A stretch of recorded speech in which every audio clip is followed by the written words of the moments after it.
Hello, hello. What's up, everybody? Hope everyone is doing fine. Welcome to the Friday stream. We've got a couple of different things planned for today. It's going to be a fun one. Hey, Josh, I saw your talk with Nesh, and I asked myself, would Max C on a continuous trap that destroys itself in the end phase be a side deck staple? Max C on a continuous trap that destroys itself during the end phase.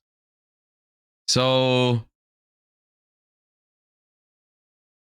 I mean, I'm trying to find fair floodgates. I mean, the problem is that per definition, right? Per definition, I think Maxi is not a floodgate because it doesn't stop your opponent from doing something. Practically, it is because it just disincentivizes your opponent from doing anything. But like if you compare Maxi to some other floodgates, I think saying something like you draw a card every time I do this is a little healthier than you can't do this at all. You know what I mean? So like, yeah, I would rather play against the continuous trap that says, if you special summon, I draw a card. I would rather play against that than there can be only one if my deck cannot play under there can be only one. Do you know what I mean? But, I don't know. I guess I like the workaround of instead of making it a lingering floodgate, you make it a continuous trap that destroys itself in the end phase. Which I'm like, okay, you know, that's slightly better. But when I say I like it, I mean like it's slightly better than before. It's still not healthy per se because it still requires you to draw the out. Otherwise, it's gonna be pretty harsh. I guess another issue I have with floodgates, like continuous traps and traps, is like they're inherently only good going first. You know what I mean? Like I think that's just kind of whack, but I don't know. You can't ash it is a problem, I guess. Yeah, not being able to ash it is also kind of whack. I don't know. All floodgates should be continuous spells that must be activated in at the start of main phase. Maybe at the start of main phase 1. Like that I think is one of the things I kind of like about Gravekeeper's Inscription is that you can't like try to find it somehow. You can't draw into it. You can't do your combo and then activate it or set it. You have to start with it, and the effect is going to apply to both players. Now, of course, you still only play it in decks that can afford to, but yeah. We don't need to compromise with people that want toxic cards. Here's the thing, I feel like we do, though. I feel like we kind of do, because we do have to come to terms with the fact that like there's a lot of people that play Yu-Gi-Oh! With different opinions. And so you will have to compromise with people even if they have an opinion that you really don't agree with. You know, there are people in the Yu-Gi-Oh! Community who think Floodgate are a necessary evil, or who think Floodgates are fun or enjoyable, or the only way for their rogue deck to beat a meta deck, you know? And I feel like it's, even though I don't agree with those arguments, I have to come to terms with the fact that those people exist, you know what I mean? So yeah, I know I hate floodgates too, but apparently there is a place for them in Yu-Gi-Oh! But I'm just trying to find the balance between the two sides, basically, because I don't think we are at a balance at the moment. I don't think that's a hot take, but yeah.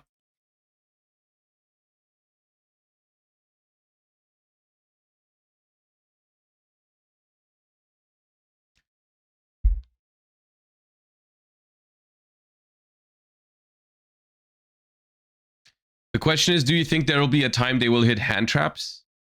Not unless they are... I mean, I don't think they're ever going to hit hand traps like Ash Blossom or Nibiru, realistically. I think cards like Gamma that were very, very, very overly present. I mean, Ash is also very present. I don't have a good argument why they hit Gamma, but they wouldn't hit Ash Blossom. It's just more like a gut feeling. I I can see the floodgate hand traps being hit. Like they hit Shifter. I could see them eventually put Shifter to 0 or also hit Roland Lockbird. I don't know. But I feel like their way of handling hand traps, quote unquote, is just designing decks that are more resilient to them. But the problem is like designing around hand traps is pretty tough actually from a game design perspective, because you gotta find a sweet spot where the hand traps still feel like they do something, because you want people to play them. Because I mean, hand traps inherently are healthy unless they make your opponent just pass the turn without doing anything, right? You shouldn't design archetypes that literally pass turn to a single Ash Blossom, because those are not fun either. At the same time, it's very hard to find the middle ground where you make a deck that like where Ash Blossom feels good against it, but then it still doesn't end their turn a lot of the times, right? Like I would argue something like Malice, for example, Ash Blossom is almost irrelevant against, and that's kind of annoying. But then there's a bunch of rogue decks where Ash Blossom completely ends their turn, and that's also not great design. Yeah, I don't know. It's called multiple pushes, but still choke points. Yeah, exactly. It's kind of like what Ryziel had before they made Star Ryziel, you know, where when you had an Ash Blossom, you could always hold it for the duo drive, which would basically still guarantee the Ryziel player a game of Yu-Gi-Oh! Because they would still get Detonator, but it was still a very impactful card because it guaranteed that you didn't have to play against like Ryziel Cross and Plugin, or Ryziel Cross and Plasma Hole, right? And so before they made Star Ryziel, I think the interaction of Ash Blossom versus Ryziel was pretty healthy. Yeah. So hard to design. It is hard to design, but it's possible. You know, like that's the thing, right? I feel like maybe we can take some time that we spent on designing 20 or 30 pack fillers in every set. Maybe we can source that time out somewhere else and put it into even better archetype design, because realistically there is a couple of cards per Yu-Gi-Oh set that you didn't even need to spend any time designing because no one's going to play them anyways. Good talk with Nesh, happy about the new podcast. It's not a new podcast, y'all. I mean, you know this. Yeah, I know you're making a joke. Yeah, I'm being baited. Well, yeah, I'm happy you liked it. It was just Nesh asked me if I wanted to talk about it, and I said sure. That's just a one-off thing. Do you think they should ban Star Rise? Is it too late now that it's already been printed? I think they should stop printing cards that basically eliminate every weakness from a deck, because realistically, Ryziel was already a pretty meta viable strategy even before Star Ryziel, and it still is, by the way. There's a lot of versions of Ryziel that are completely fine without playing Star Ryziel. You know, a lot of the hybrids and stuff like that. You can play Star, but you don't have to. So it's basically been proven that they did not have to make Star Ryziel. That was not necessary. They just, for no real reason, they just made it so that Ryziel now does not have choke points anymore, which is just a mistake. It's hard to fix those mistakes in retrospect, because it takes a lot of I don't know what the right word is, but I think it's tough to admit these sort of mistakes by just like banning Star Ryziel. It's kind of weird. They should stop buffing tier 1 decks. I mean, yes, I will say to this, I think I do think that Star Ryziel was probably designed before Ryziel was even released. I think they've got the product lineups like ready like months in advance. So I don't think they don't always know exactly how good a deck is when they design support for it. Like at least that's my theory. Like I think this stuff is ready like a long time in advance. So when they made Star Ryziel, they probably thought Ryziel was going to be good, but they didn't know it was going to be like the best deck anyways, right? But yes, ideally, they don't make cards that patch the weaknesses of a deck that is already the best deck. I do think that this particular year, these particular cards that we're talking about right now are a little bit of an outlier, because this is happening because the deck building pack archetypes are now way more capable of being in the meta right from the get-go. This is a new development. I think this is something that they changed at some point, where they saw archetypes like Rescue Ace or Pearly or whatever that weren't super well received initially because they weren't playable right out of the box, which meant that like the product, I think, could have done better because people weren't as hyped for those archetypes because they weren't playable yet.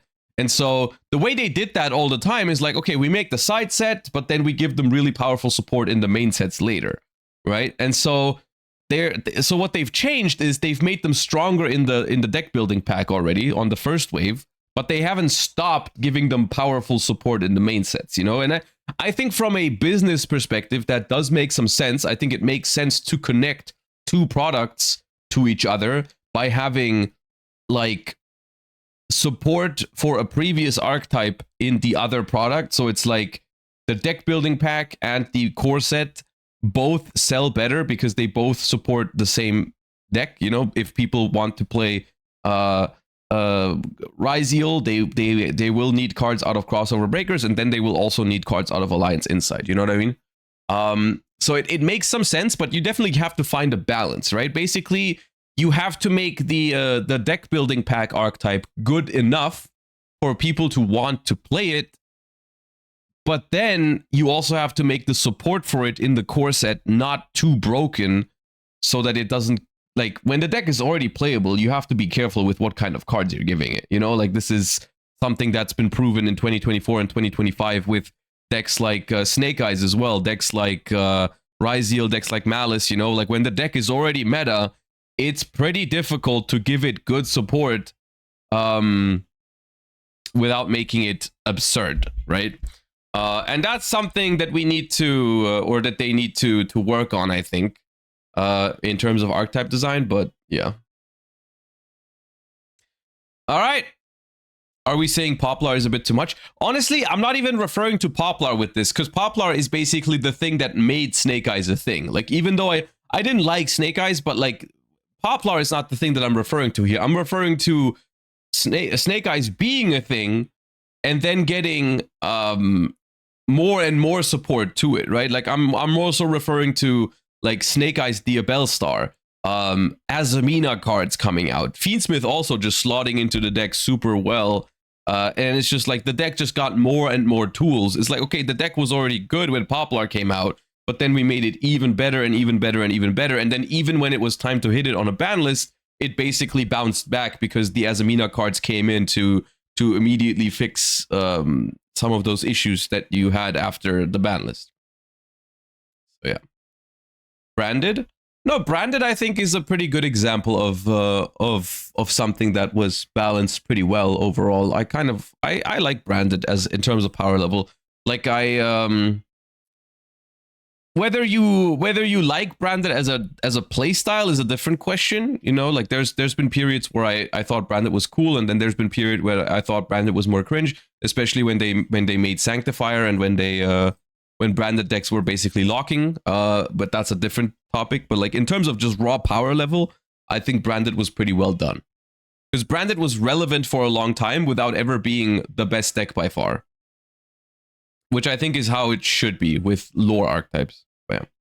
Anyways, good yapping. Let's do some warm up and then go into the things for today. We should have these discussions more often, I feel like, about everything. We used to have this more often, where the stream was just yapping. That was before we did so much Master Duel. We had a lot of these yaps back in the day. I enjoyed those. We should bring those back.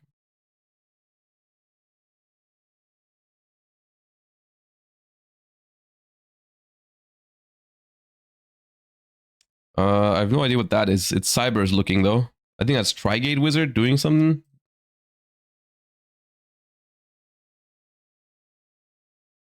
That brain control? We try brain control.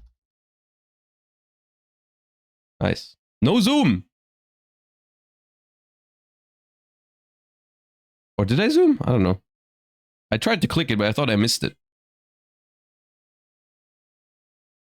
Something soul devouring. No, it's not soul devouring bamboo sword.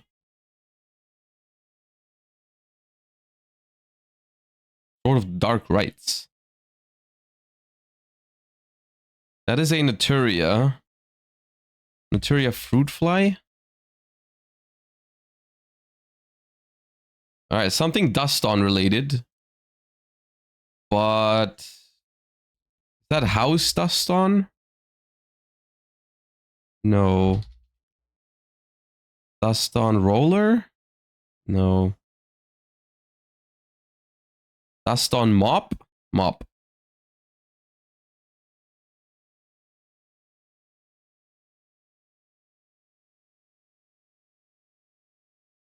That is Salamangrate Rage.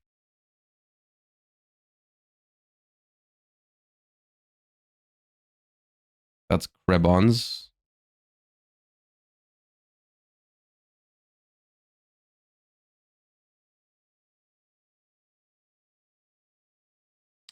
Color scheme is giving me World Legacy vibes, but yeah, it is World Legacy, but I have no idea. Spell Trap. Guard Dragon Shield. Yep.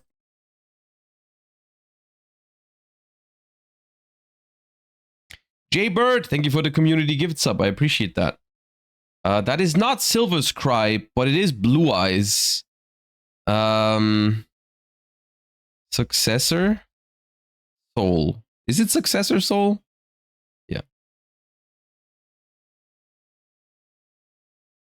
Ooh, that feels familiar. Yeah, that's Mega Fleet.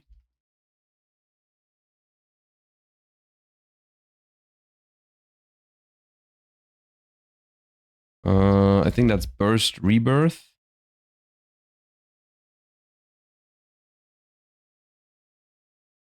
That is Shadow Scout.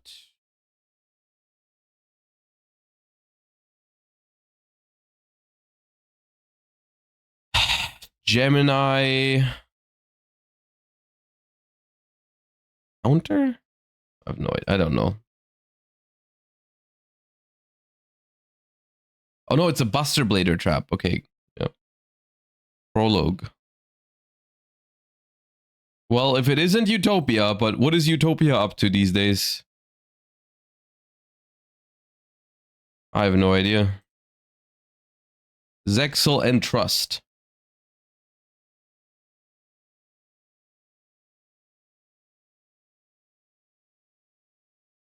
Oh, see stealth attack.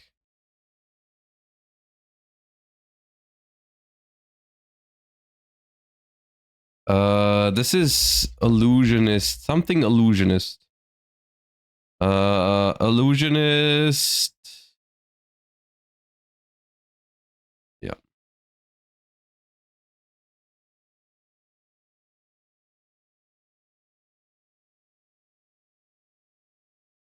Those are Abyss actors, I think. Stand in.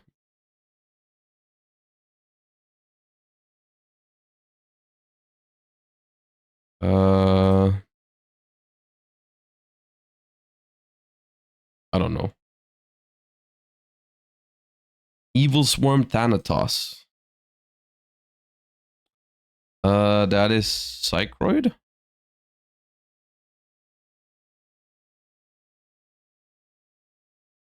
Oh, I know this card. Oh, it's a very old trap. It's something like Age, Curse of Aging.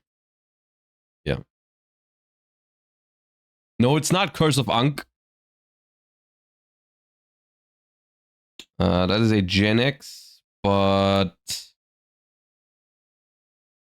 is it Cyclone? Gen X Cyclone? No, that's not a thing. Wind Farm? Gen X. All right. These things that you're saying do not exist. Windmill Gen X. Okay. Uh,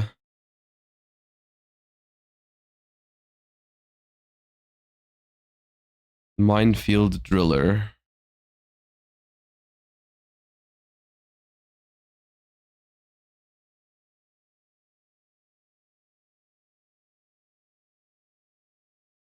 Oh, I think that's a... Is that a Rika? I'm not sure. No, Shinobi Insect. Okay, good thing I didn't try a Rika.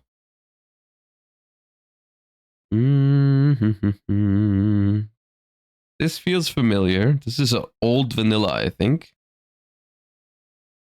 But I don't know its name. Shovel Crusher. Okay.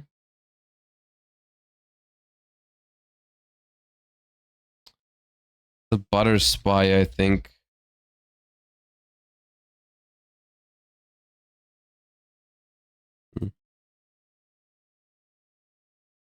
Oh, dude. Haplo Operative. That's the one butterfly I should know.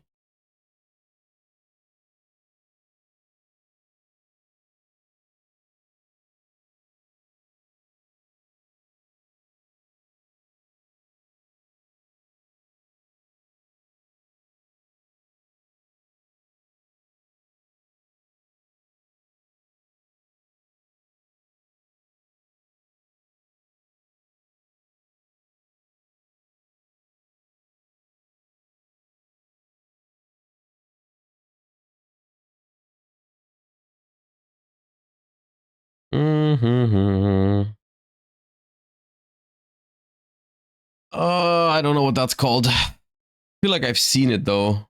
Return.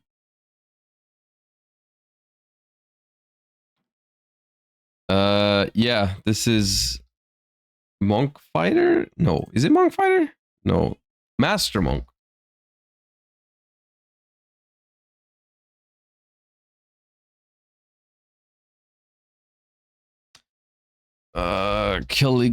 Calligrapher?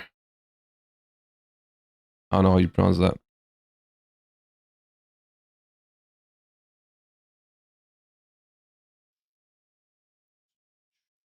This could be a code talker. E-grade buster. Yeah, same thing. Oh, this is a ritual spell, I think, or something ritual related. Earth chant. It's a ritual spell. Okay, never mind. I thought that was it too. I thought it was a ritual spell that summoned any earth monster. This one. Dust barrier. Okay.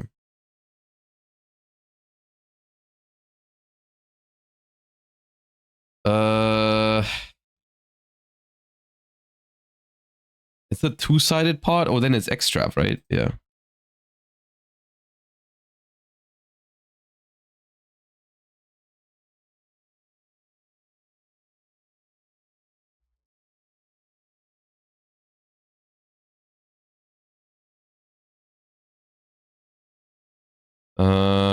Trap tricks, Rafflesia.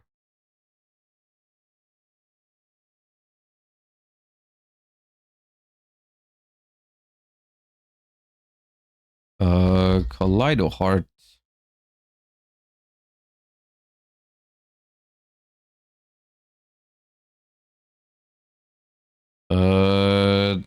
Kendrigina? Yeah.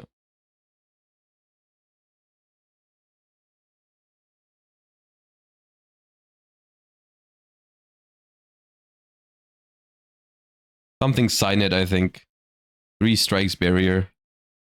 That's what I said.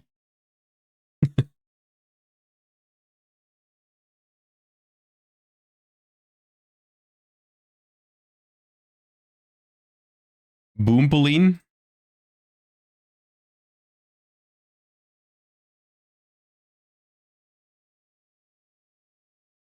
Double or nothing, right?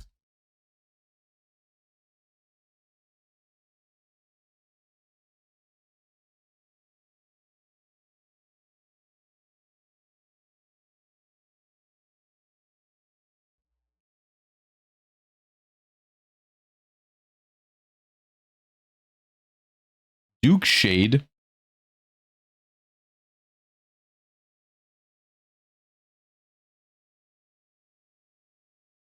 I've seen this card before.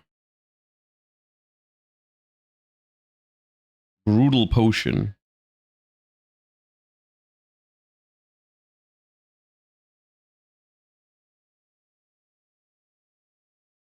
Oh, is that the Super Quantum? The green one? Aeroboros?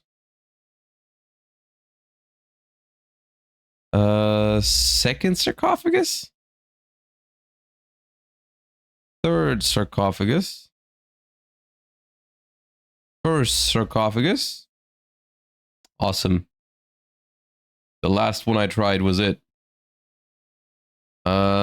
Insect level 7.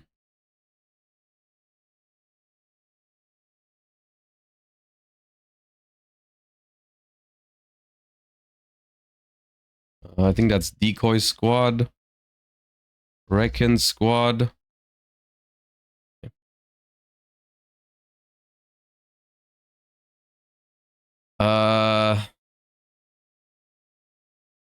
Dude. Yeah, what are these called? Awakened. That's Awakening Gigobite.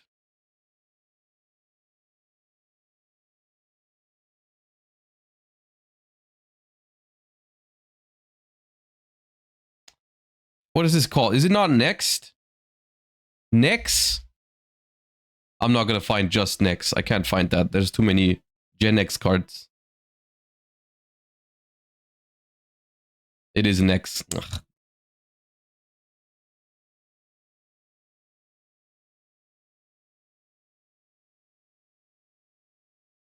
That's a for hire. I think that is Donpa. Where's Donpa? I miss playing Donpa.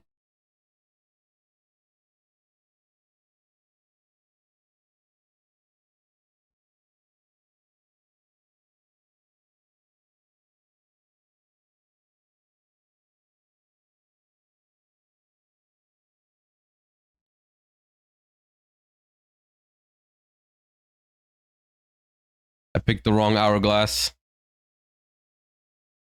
There was only 2 hourglasses.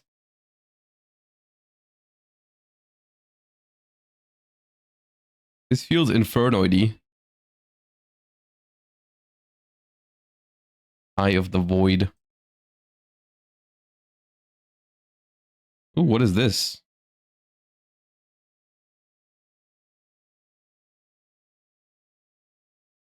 Some castle, right? Gien's Castle of Mist? Oh.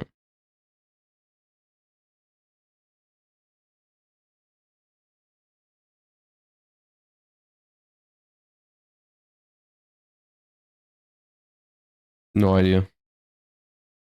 Mechanical Arcfiend.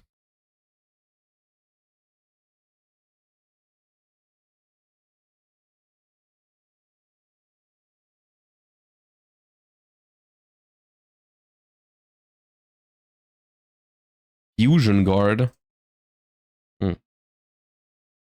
I was on the wrong track there. Tremendous Fire?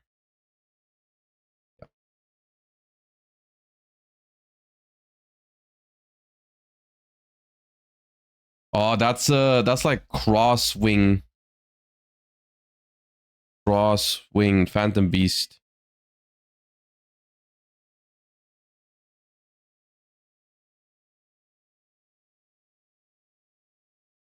Oh, dude, I don't know. I don't know if we can get 800 today.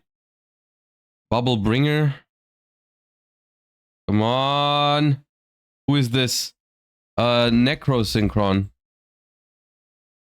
No, which one was it? What was it? Was it not Necrosynchron? It's the spell? Oh. Okay, well, it's washed. Are you returning to Master Duel with Mitsu? We played some Mitsu yesterday in Master Duel. So today we're not playing any Master Duel, but I will play Master Duel occasionally again now that Malice has been hit at least somewhat. It's still not going to be like the main focus. I'm just trying to do a little bit of everything. You know, if there's new things in Master Duel, if I feel like playing Master Duel, we'll play Master Duel. If there's things happening in TCG or I feel like playing TCG, I'll do TCG. And if I feel like doing Genesys, then we'll do Genesys.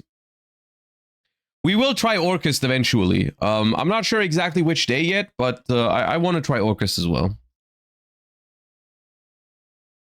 Okay. We're looking for an old and small effect monster. Let's do Consecrated Light. Okay, it is not level 1 and it has some stats, but it is even older than that. Okay. Level 2 or 3. Relatively small, not light or dark. Let's do a... It's not a tuner. Let's do...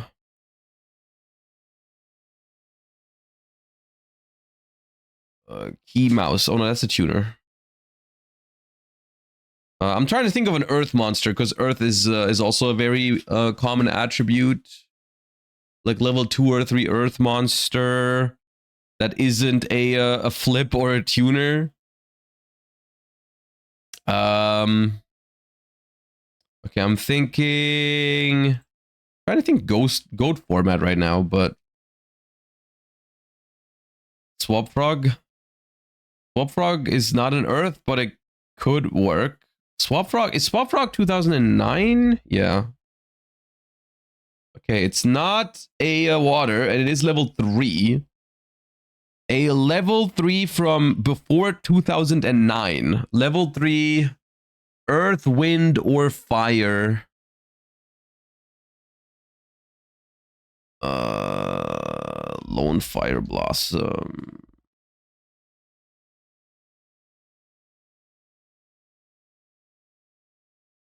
Yeah, this card's from 2008.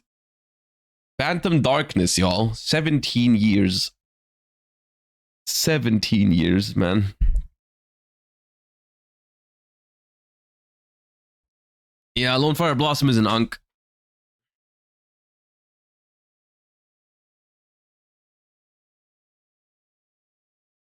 Yeah.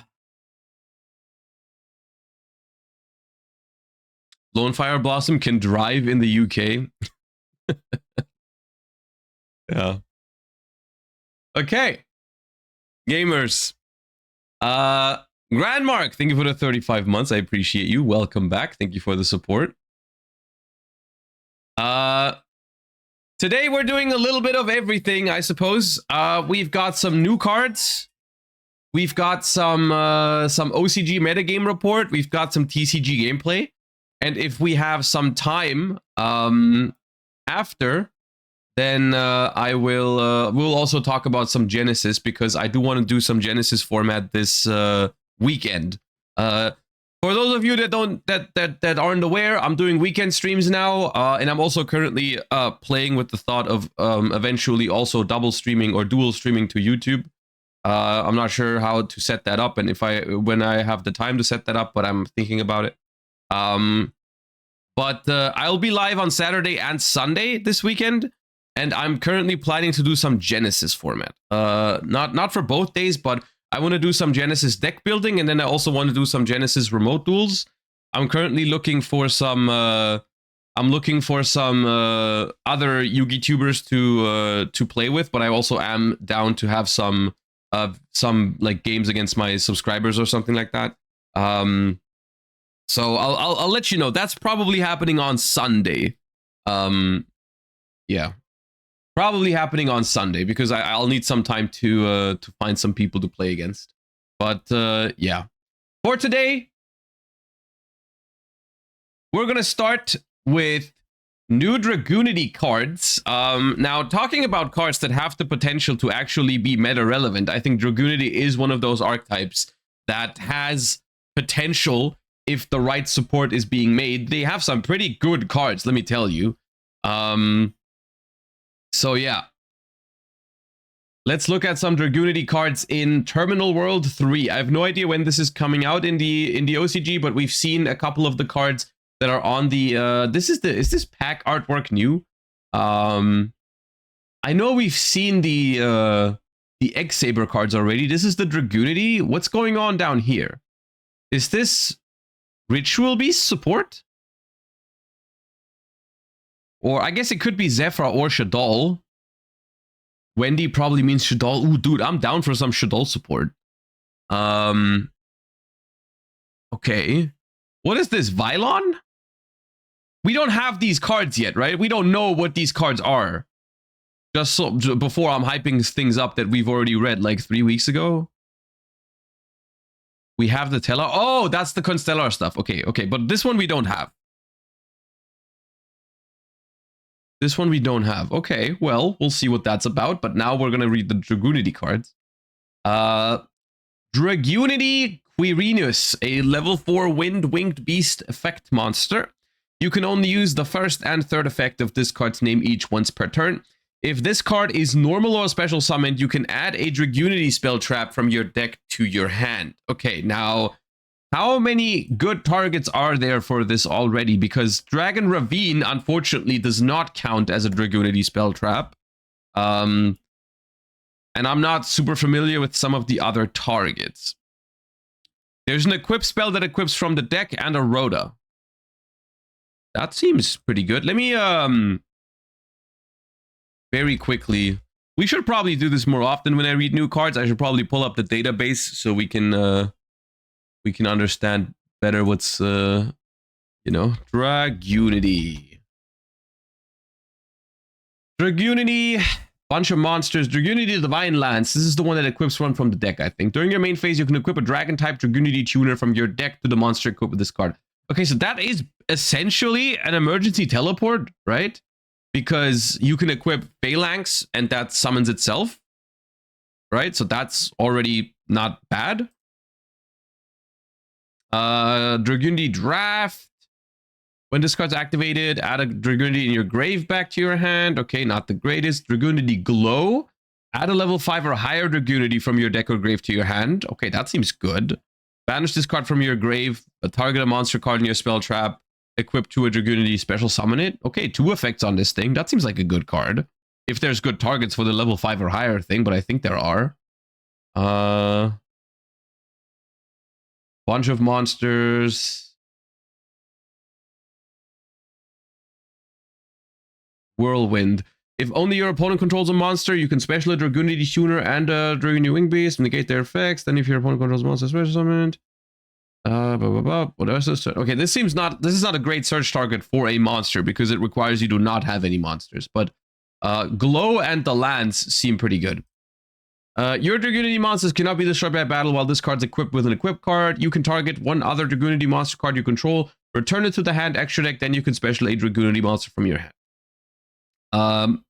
Solid card, I would say. Search on summon, some pretty good cards.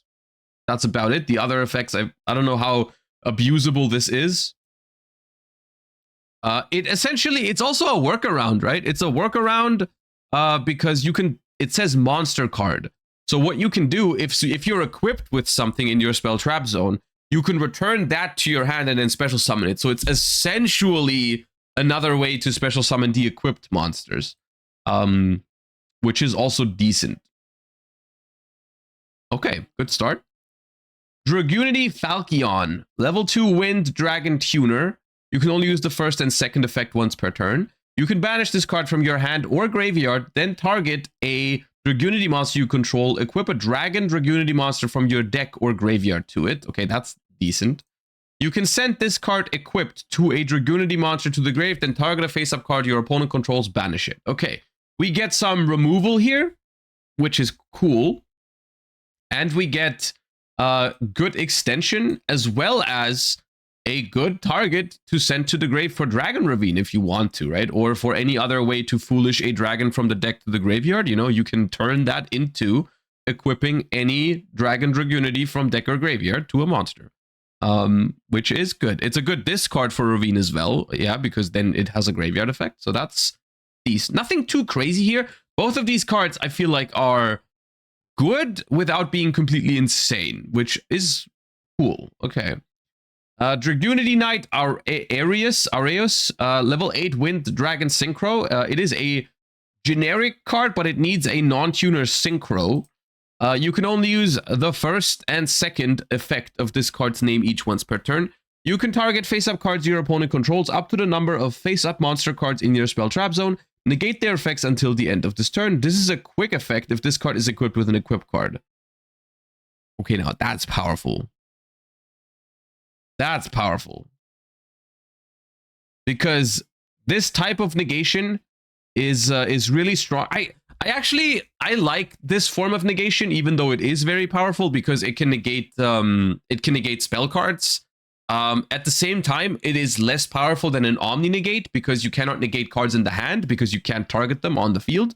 And you also, this is an effect that you can dodge, right? It's an effect that if I activate a spell and you target it with this, I can send it for droplet or send it for whatever, and then the negation will not go through, right? And so I like these especially when they target. On Desiree, I think one of the bigger problems was that it didn't target. On this one, it's like, okay, you target the thing, I try to dodge it, and then fine, right? But okay. While this card is equipped to a monster, you can special summon it, then you can special summon a Dragunity Tuner from your graveyard. Okay. The third effect is not once per turn. No, I think the 3 is just wrong, right? This is the second effect. There is no second effect. They just forgot the number 2.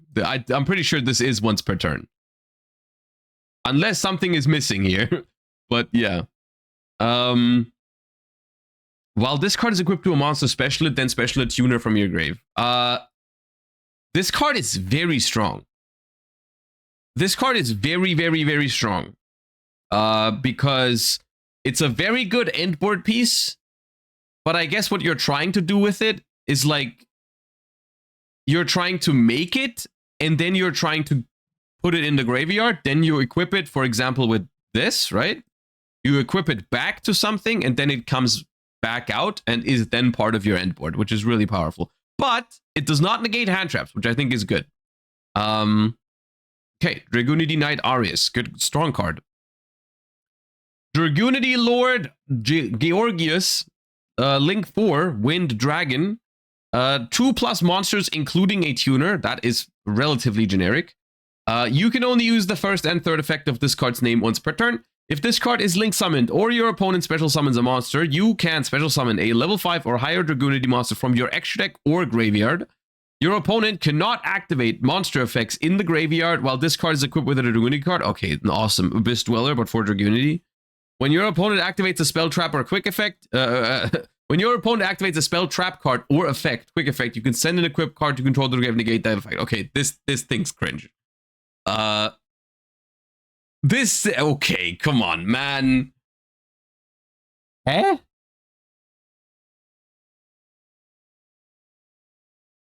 Okay, so it summons on summon, it extends. When your opponent summons into it, it extends. It's an Abyss Dweller, and it's an Omni Negate. What were they thinking? They were doing so well, man. Dude, they genuinely, come on, they were doing so well. There's 3 well-designed cards here. Not an Omni. Okay, spell trap card of effect, sure. Does not negate monsters, right? Okay, sorry, I called it an Omni. But this thing is the one that can then negate the monsters.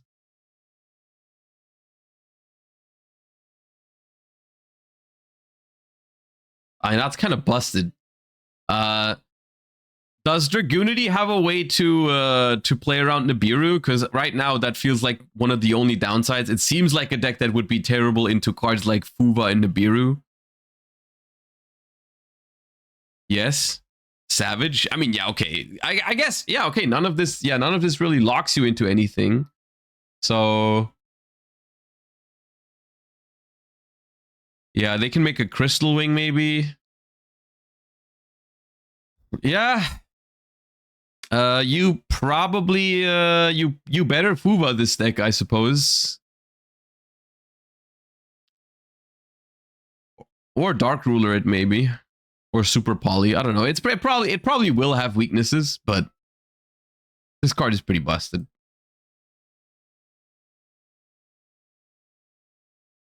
The Link 4 can cheat out an Omni on summon. Is it the level 10 synchro? I forgot its name. This one? So this one negates a monster effect, right? When your opponent activates a monster effect, quick effect, banish a Dragunity from your grave, negate the activation. If you do, banish that card. Yeah, this is how you play around Nib, right? So they have dude, they have a monster negate, they have a spell trap negate, they have a negate any face-up card on the field, and they have Dweller. Awesome.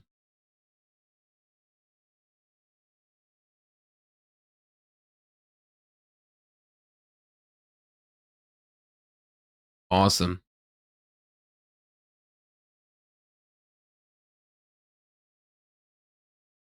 They also have a counter trap. I'm not gonna lie to you. I don't know if you were gonna play a counter trap. I guess you might side deck it to deal with cards like Dark Ruler no more post side. But I feel like for game one, this is more than enough to win the game, and you don't have to play breaks for it. I feel like, but yes, you probably can.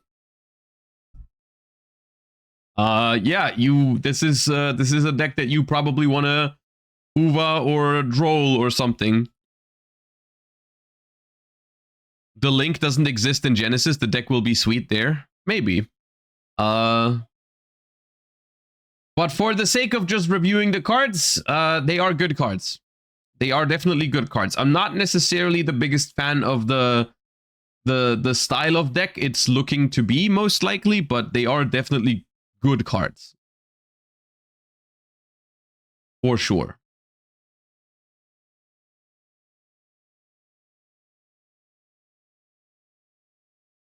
And I don't think there's anything else that we have to take a look at in terms of new cards. I feel like we've looked at everything. I'm looking forward to what else there is in Terminal World 3 though. Yeah.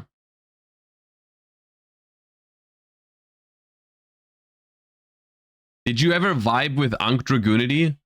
I thought Dragunity was a pretty cool deck back then, yeah. But like, I mean, the only time Dragunity was really meta was during Dragon Ruler. And during Dragon Ruler, I preferred pure Dragon Ruler over Dragunity Ruler, but that was a good deck for sure. And I thought it was cool, yeah.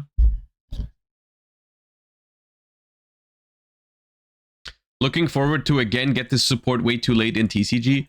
That is definitely a thing with Terminal World stuff. Like, we have no idea when we're getting these cards, right? Like, this is kind of like, this is the awkward thing about evaluating these cards. Like, this could be a matter of we get this like in a few months, or it could be like a Sky Striker Ace Camellia incident where I've read these cards. Like, I don't even know when did I review Sky Striker Ace Camellia on stream? Probably like 2 years ago or some shit. Like, and we still didn't have it or don't have it. So I guess we'll wait and see. Maybe a Battles of Legends next year. Yeah, maybe a Battles of Legends next year. But it's not as simple as like, oh, 4 set. We know exactly. Like when we review Burst Protocol, it's like, yeah, we get that in 3 months. Or the others, the side set, Phantom Revengers, like, yeah, we get that in 2 months. Like, that's easy to talk about. But with this kind of stuff, it's like, okay, at some point we're gonna get these cards. But yeah.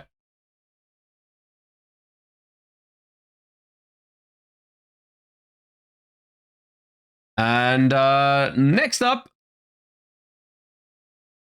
we're going to take a little bit of a look at the OCG metagame, because something very important and very interesting has happened this last month. And that is the OCG has received the TCG pack, basically. The OCG has received a pack. I forgot the name of it.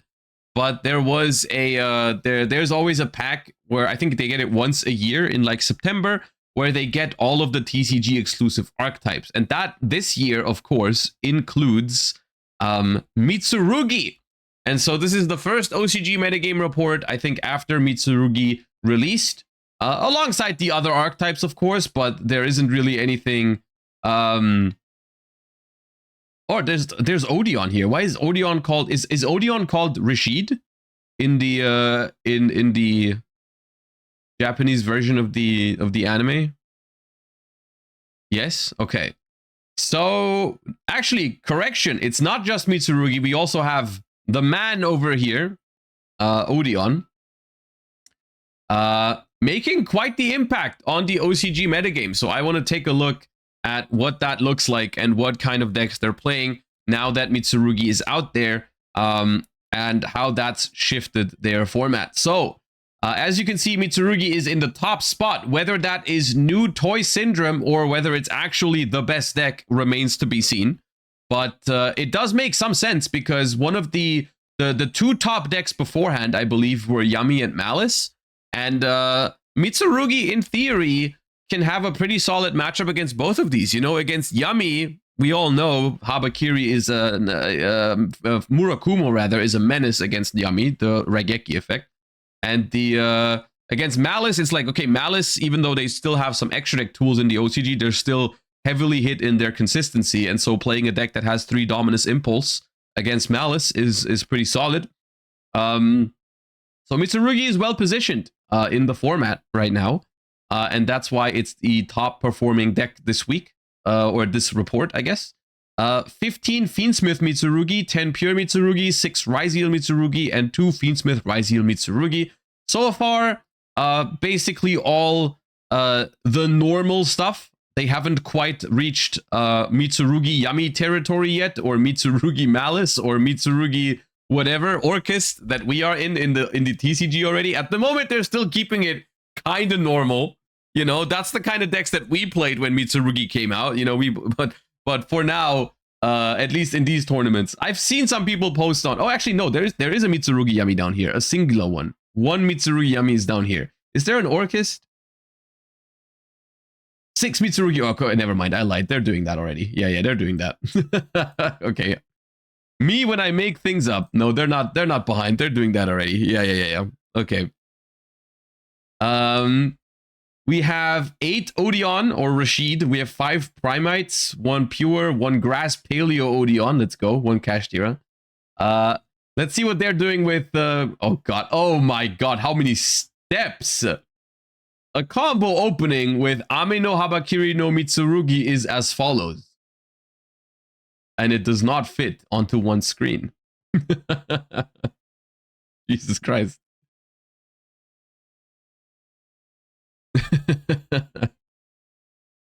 Josh Pure Mitsu is fine. I mean, yeah, fair enough. This is including Fiendsmith, however. This is including Fiendsmith. Fiendsmith is making up a chunk of those, but yes, it's from what I'm gathering here, without reading every single one of these 24 steps, we are doing Mitsu combo. We are going through Fiendsmith to make Caesar. And we also make Gallant Granite to add Nibiru. And we play the trap and the main deck to set that too. And we end on IP. Yeah. So, well, the above combo is a showcase of a strictly 1-card opening with only Ame no Habakiri no Mitsurugi. For 2-card combos and any of the Mitsurugi ritual monsters or ritual spells, you would be able to finish with Futsu on your end board instead. Futsu would apply immense pressure on the opponent, as it can special summon reptiles from your grave each time the opponent special summons. Caesar is highly impactful in the Mitsurugi mirror match. Negating the ritual spells would effectively cut off the opponent from their Mitsurugi ritual monsters. The minimal Fiendsmith package provides access to Caesar while still enabling Dominus Impulse to be played with reduced risk of conflict. Mitsurugi is rather resilient against many hand traps outside of Droll and Lockbird. Mitsurugi monsters are triggered when tributed, making infinite and permanent target monster effects negation not very effective. On the other hand, Dominus Impulse special summon effect negation is effective against Mitsurugi. Okay, yeah, we know that basically. Yeah. So they're playing pure Mitsurugi. I mean, it's not pure Mitsurugi, but they're playing like 1 Engraver, 1 Sanct, which is something that's been done in the TCG as well. I guess for the reasons that I said previously, they are still choosing to run Dominus Impulse even in the Fiendsmith version of this deck, right? Because if you look at this matchup spread, Dominus Impulse is a phenomenal card against the Mitsurugi Mirror. It's a phenomenal card against Malice. It is still pretty good against Yami. And it's also very good against Sky Striker, negating either linkage or negating Sky Striker A0's effect to tag out and pop. So all of these matchups, Dominus Impulse is really good against. And then the next up on the list, Impulse is still good. Like Orchist, Draco Tail, Impulse is still a really good card. So it makes sense that they're choosing to go Dominus Impulse here. And yeah, they're going pure Mitsurugi here in this instance, which, I mean, this is Fiendsmith Mitsurugi, but for all intents and purposes, I think this classifies as a pure Mitsurugi deck, kind of, because it's just two Fiendsmith cards, but it does combo differently, but yeah. Is this... Oh, this is the new board breaker, right? What was the name of this card again? This is like the one that like destroys your opponent's board and then revives one of their monsters, right? And so you don't trigger the graveyard effect. Illusion Gate. That card seems very good. Illusion Gate. Where is that in? When do we get that? So this card is pay half your life points, destroy as many monsters your opponent controls as possible. Then you can special a monster from your opponent's grave to your field, ignoring its summoning conditions. You can only apply this effect once per duel. This card is crazy. I'm not gonna lie to you, this card is a very, very strong board breaker. I'm actually surprised we're not seeing it like everywhere.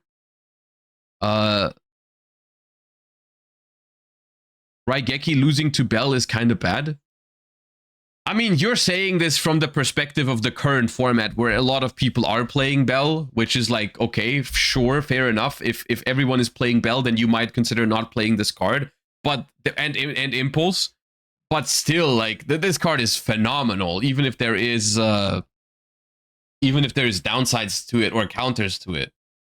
There's definitely going to be formats where Bell or Impulse are not going to be as popular, and then this card is going to be insane. If you get Belled, you can still activate another one. Yeah, but I mean, that's hardly an argument because you're not going to have multiples very often. It still feels bad to have your key board breaker that would get rid of their entire board get negated by a Ghost Bell, but yeah. Really good card though. I'm looking forward to when we get that card. It's basically an upgraded Raigeki, which is kind of funny. But yeah, it's good. It's a thrust target as well, like yeah.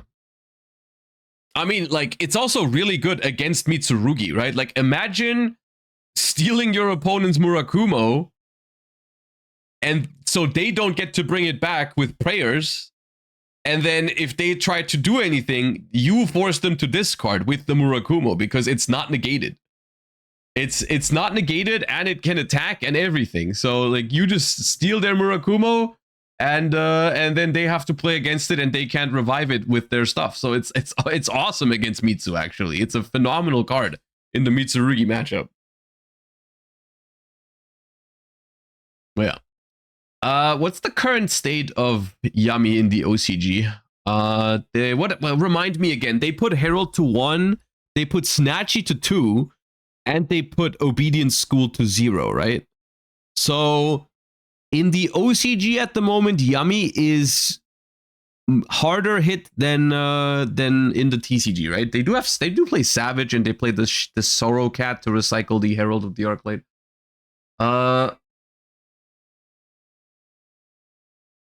During the opponent's turn, they make... Okay, so they make the Savage on the opponent's turn, yeah.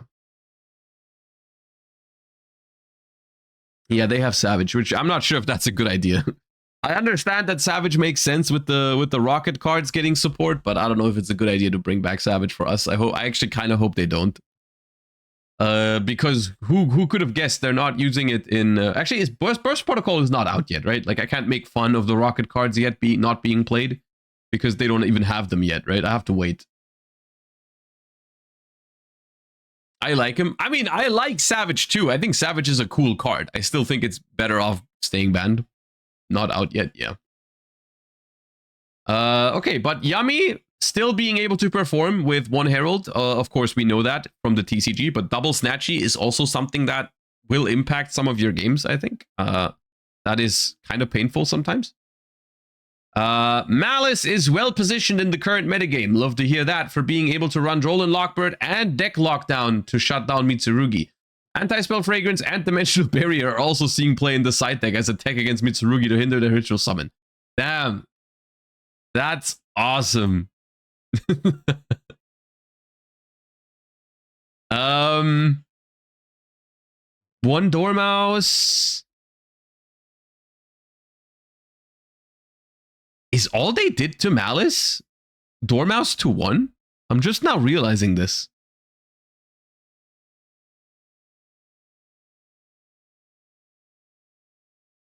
Apple gone. Okay, Apple gone is a requirement for the game to basically be playable, okay? That is not like, okay, yeah, Apple is banned, but like, come on, man. Dormouse at 1 is it?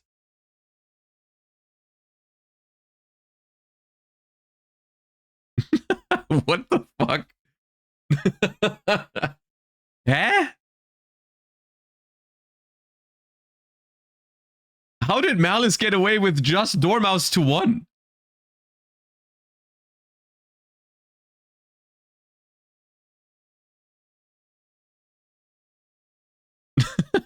What the hell, man?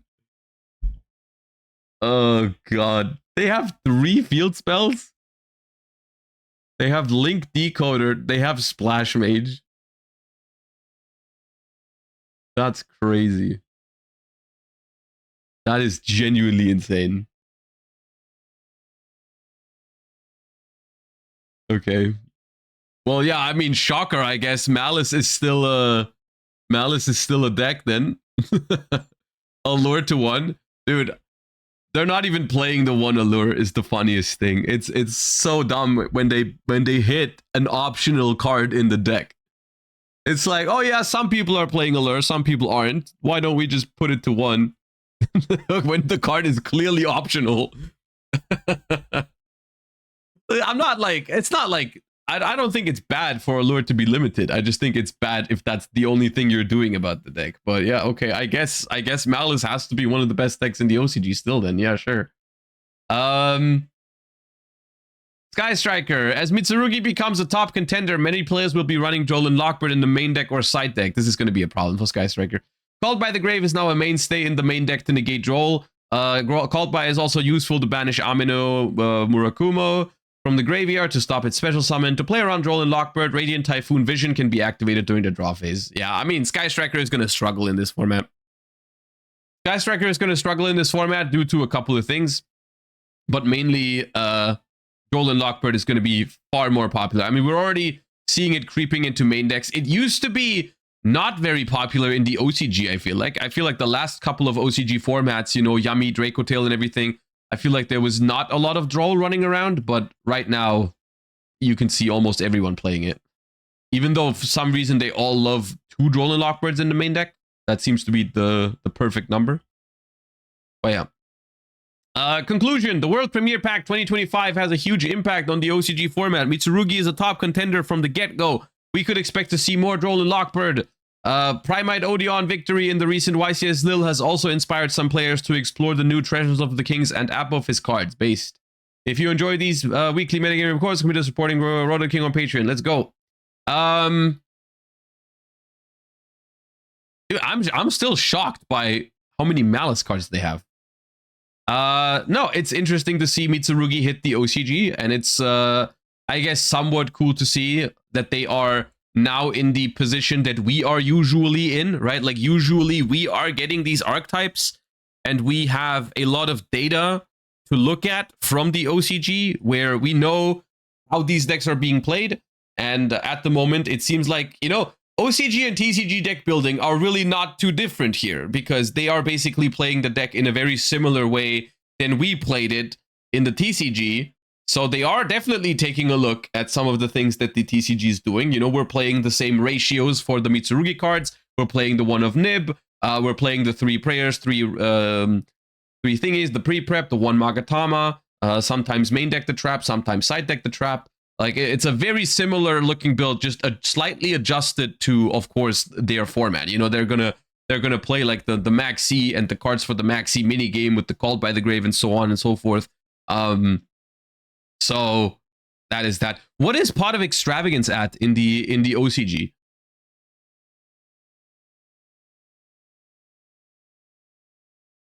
It's at 1. Semide? Okay, at 2. Okay, I could still see some people playing the Extravagance over the Fiendsmith cards then for consistency, but we'll see. Imagine OCG players going through a Griff decklist video. Dude, that thought in my head is very funny to me. When they tried to decipher a Triff deck profile, that's awesome. When the 60 card Yami Mitsurugi, and they're watching it, they're like focusing on the card choices, and then they're like, why is there screaming?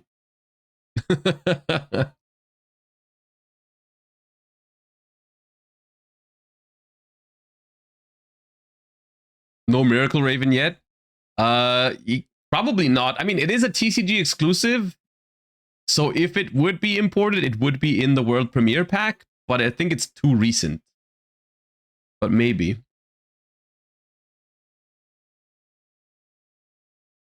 But I don't think it's out yet. But yeah.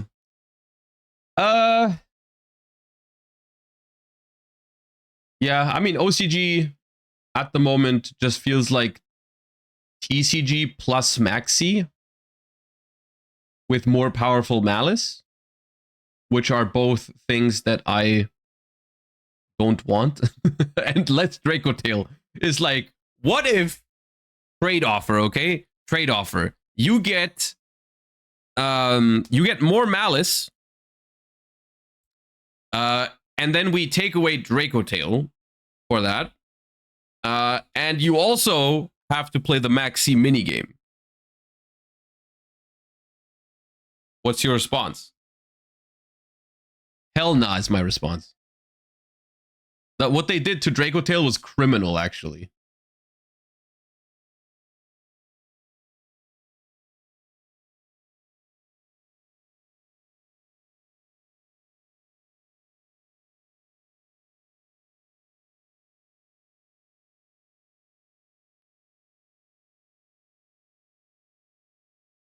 But Sky Striker is better.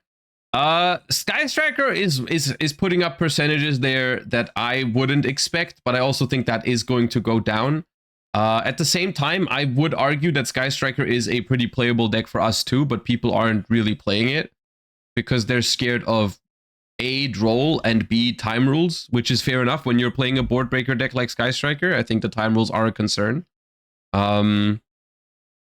Camellia is not the problem, I don't think, personally. People are playing it. Yeah, people are definitely playing Sky Striker, but I'm just saying, like, compared to these numbers, right? Like, Sky Striker is not the 4th most played deck in the TCG right now. Definitely not. Or not, at least also not the 4th most, like, successful. Certainly not. Like, Sky Striker is more like in, like, maybe top 10 most played decks at the moment in the TCG. But the problem I don't think is Camellia. Like of course the new Link 1 here. Which one is it? This one. And the Camellia and those are like, they're good cards. They're being played for a reason, so the deck is a little bit stronger because of those, but at the same time, that's not what's holding it back, I don't think. But I still don't know why we haven't gotten it yet. The Link one is good. It is good. I forgot what it did. Dude, it was like what was it called? Someone knows the name.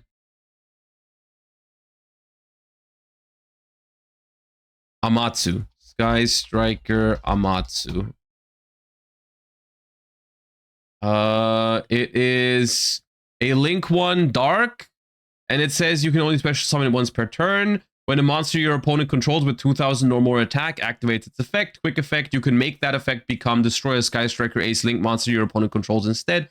When an attack is declared involving this card and an opponent's monster, you can target a Sky Striker Ace and a card your opponent controls destroys them. So, like, it's a good card at playing into boards, because if your opponent has a big monster on the board, you can just make a link 1 that kind of like checks that monster, right? Which is pretty solid. It's not going to come up every game, but when it does, it's pretty good.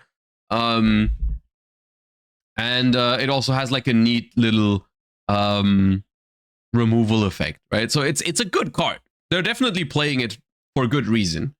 Also, they're playing 2 Kagaris, by the way. I said that at some point. I said that when I played Sky Striker. I said you probably don't need 3 Kagaris. I think that's also true in the TCG. You probably don't need 3 at the moment. Games are not long enough, and you can recycle them with Lemnis. But yeah, I do think this deck is neat. I do want to try it out more in the TCG as well, now that we also have the Radiant Typhoon spell. It's an awesome deck, but like even in the TCG, I think people are gonna play more Droll now. That like, I mean, I think in the beginning, everyone, including myself, didn't main deck Droll in Lockbird because we were all expecting, you know, Draco Tail, Yummy format. I mean, some Mitsu in there, which Droll would be good against, but like mainly Draco Tail and Yummy. And then what we got was Yummy, Mitsurugi, and Onomat, Ryzeal, and K9 Crystron. So I think people are going to probably resort to more Droll and Lockbirds. Which is going to be rough for Striker again. Limited SP. The limited SP is very funny to me. Every time I see it, yeah.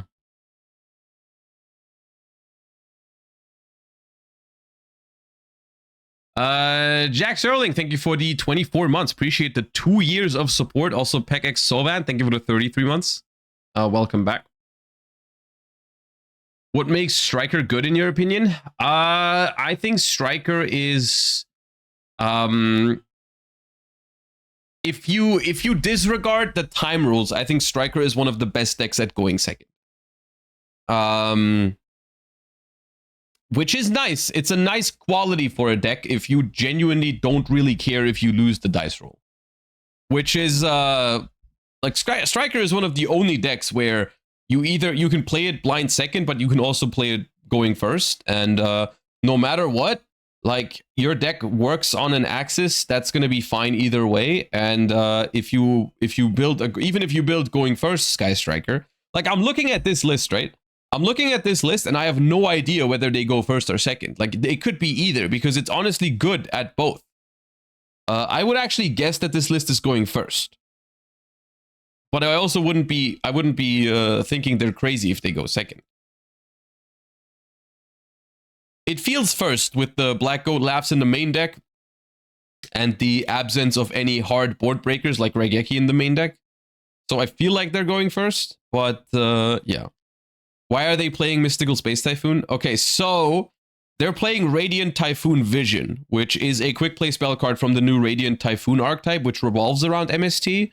And what this card does is it has 2 effects, and you can use each effect once per turn. So if you draw 2 Radiant Typhoon Visions, you can use both effects. One of the effects, which is the one that you usually want to use, is draw 2 cards and then discard a quick play spell. Or you can just search MST. And so they play 1 copy of MST just in case they need it for the spell. And if they draw 2, they can activate the second copy and search the MST. It's pretty good, actually. I like that package is very, very strong. And like the thing is, like Mystical Space Typhoon is not even a bad card in the current Yu-Gi-Oh! Like most decks don't play it because it's not worth the deck slot. But if you actually end up having it or the ability to search it, like you're gonna find uses for it. You know, like there's a bunch of decks that have field spells. There's a bunch of decks that use spell trap cards to make their end board more layered. You know, like it's a good card against Draco Tail. It's a solid card against Yummy because you can either hit the field spells when they try to extend with them. You can hit the set surprise. You can hit set imperm. Like it has value, right? It's just that in most other Yu-Gi-Oh decks, you would rather just play more engine or more impactful non-engine. But in a deck that has use for a 1 of MST, it's definitely a good card. Is Cosmic as searchable as MST? I mean, they both used to be completely unsearchable, I think, except for like generic searchers.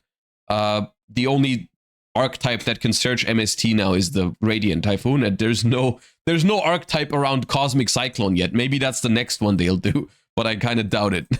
I don't think they're gonna make a Cosmic Cyclone archetype. So no, Cosmic Cyclone is not as searchable as MST. And I guess in some cases in this deck in particular, they are playing one copy of Area Zero. So if you happen to draw Area Zero plus MST, that's your way to Ray. You can play then, right? You could pop your own Area Zero and then play. Radiant Typhoon, by the way, is a deck that has a very fun gameplay loop. I noticed this. I played a couple of Genesys games with Radiant Typhoon, and it was pretty fun. I like Radiant Typhoon. I mean, I don't think it's a surprise because it does feel like a deck that I would like. Activate a bunch of spell cards, get a bunch of card advantage, mix it with Runics. So yeah, but I've been enjoying Radiant Typhoon in Genesys a little bit. We can build it tomorrow for Sunday. It got top 8 in the Invitational. Yeah, if we have more time later, because we're gonna do locals now. Yummy POV. If we have more time after, we might look at some results from YCS Anaheim Genesys Invitational. But I also, if we don't have time for that today, we're gonna do that tomorrow. Tomorrow we also have something cool happening, which is tomorrow's stream is going to go longer than usual because Steven Santoli, my goat, has hit me up and said he wanted to talk about current and Genesys format, and if I had time, he would come on stream and we could talk about a little bit about his experience because he actually played in YCS Anaheim, but he also played at the Genesys Invitational after he I don't think he did very well at YCS Anaheim. I don't know how well exactly, but he played the Genesys Invitational, got top 8 in the Genesys Invitational, and then he said he was down to talk about the experience on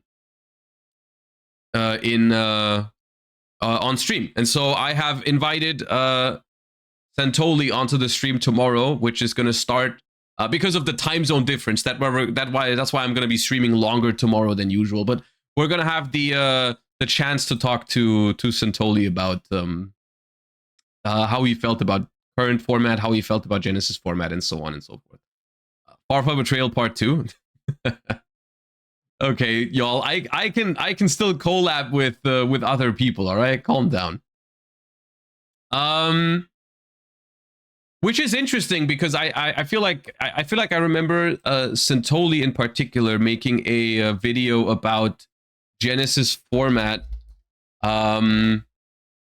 in which he said he wasn't a big fan of it initially, or like rather, what was the wording? Hold up.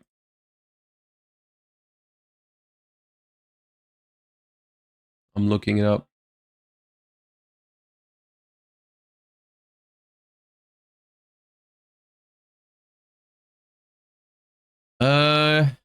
Yeah.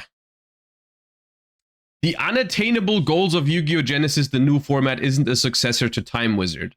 We're not going to react to this right now because I've already seen it, and I don't want to pretend like I'm reacting to something I've already seen, but we're going to talk to him about this tomorrow. But in this video, he basically says that TLDR, Genesys format is still going to be complicated, it's still going to have a metagame, and it's still going to be like faster paced than Time Wizard. So like attracting older players or attracting like players who want to play a less complex game because no links and no pendulums is not going to work for Genesys format, which to an extent, when I was watching this video, I was agreeing with parts of it. Which, because he said, for example, he said like, oh, link monsters are not the thing that made Yu-Gi-Oh! Too complex for people, because the concept of link monsters is really not that hard, right? Like just put 2 monsters into the graveyard and make a link 2 is not that difficult. And I think that is a fair point. I think someone who is returning from like 10 years ago or 15 years ago is still going to find that Genesys format is going to be hard and there's still going to be more powerful decks than 10 years ago as well. But I still think like it's not only for newer players. It's for existing players also, because it's not the only draw to Genesys format, right? One of the other this is something that has really struck me more over the course of the last week's discourse, where I'm currently not interpreting Genesys format as a format that is super low power level or super, like, it's not like Time Wizard for me, but it feels like it just feels healthier because it has less floodgates and stuff, which is also something that is attractive for people that play Yu-Gi-Oh at the moment, or maybe have played Yu-Gi-Oh once again and felt like it's gotten out of hand with those kind of cards, right? So like getting rid of the links and the pendulums is not even the main draw to the format for me. The main draw to the format is it's an interesting deck building challenge, and it feels like a format where more fair stuff is happening and more actual Yu-Gi-Oh is being played. And that is something I've realized over the course of this floodgate discussion that we've been having. It's like, yeah, who cares that Genesys doesn't have link monsters? Genesys has less of the purple cards that skip your turns, and that's awesome. And that's also going to be attractive to people that play Yu-Gi-Oh or have played Yu-Gi-Oh and quit because of that. So, and I do imagine that, so basically what Santoli was saying in this video is, Genesys format is looking cool, but it's not going to attract many older players. So all that it's going to do is it's going to split people away from Advanced Constructed, which is going to make like YCSs smaller and stuff like that. Which I guess I think that's a fair concern. I think that is something that to a certain extent might happen. Like I think some people might be playing Yu-Gi-Oh currently, and might look at Genesys format as like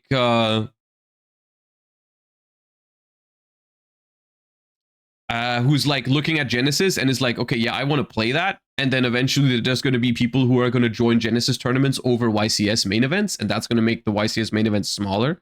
At the same time, you got to ask yourself the question, why, if that's true, then why are, like, because that, I feel like that outlines a problem, right? Like if you have players who are playing your game, and then you offer them an alternative way to play the game, and then a significant chunk of those players decide to rather play the alternative, then I guess that showcases that your game could and should be better. You know what I mean?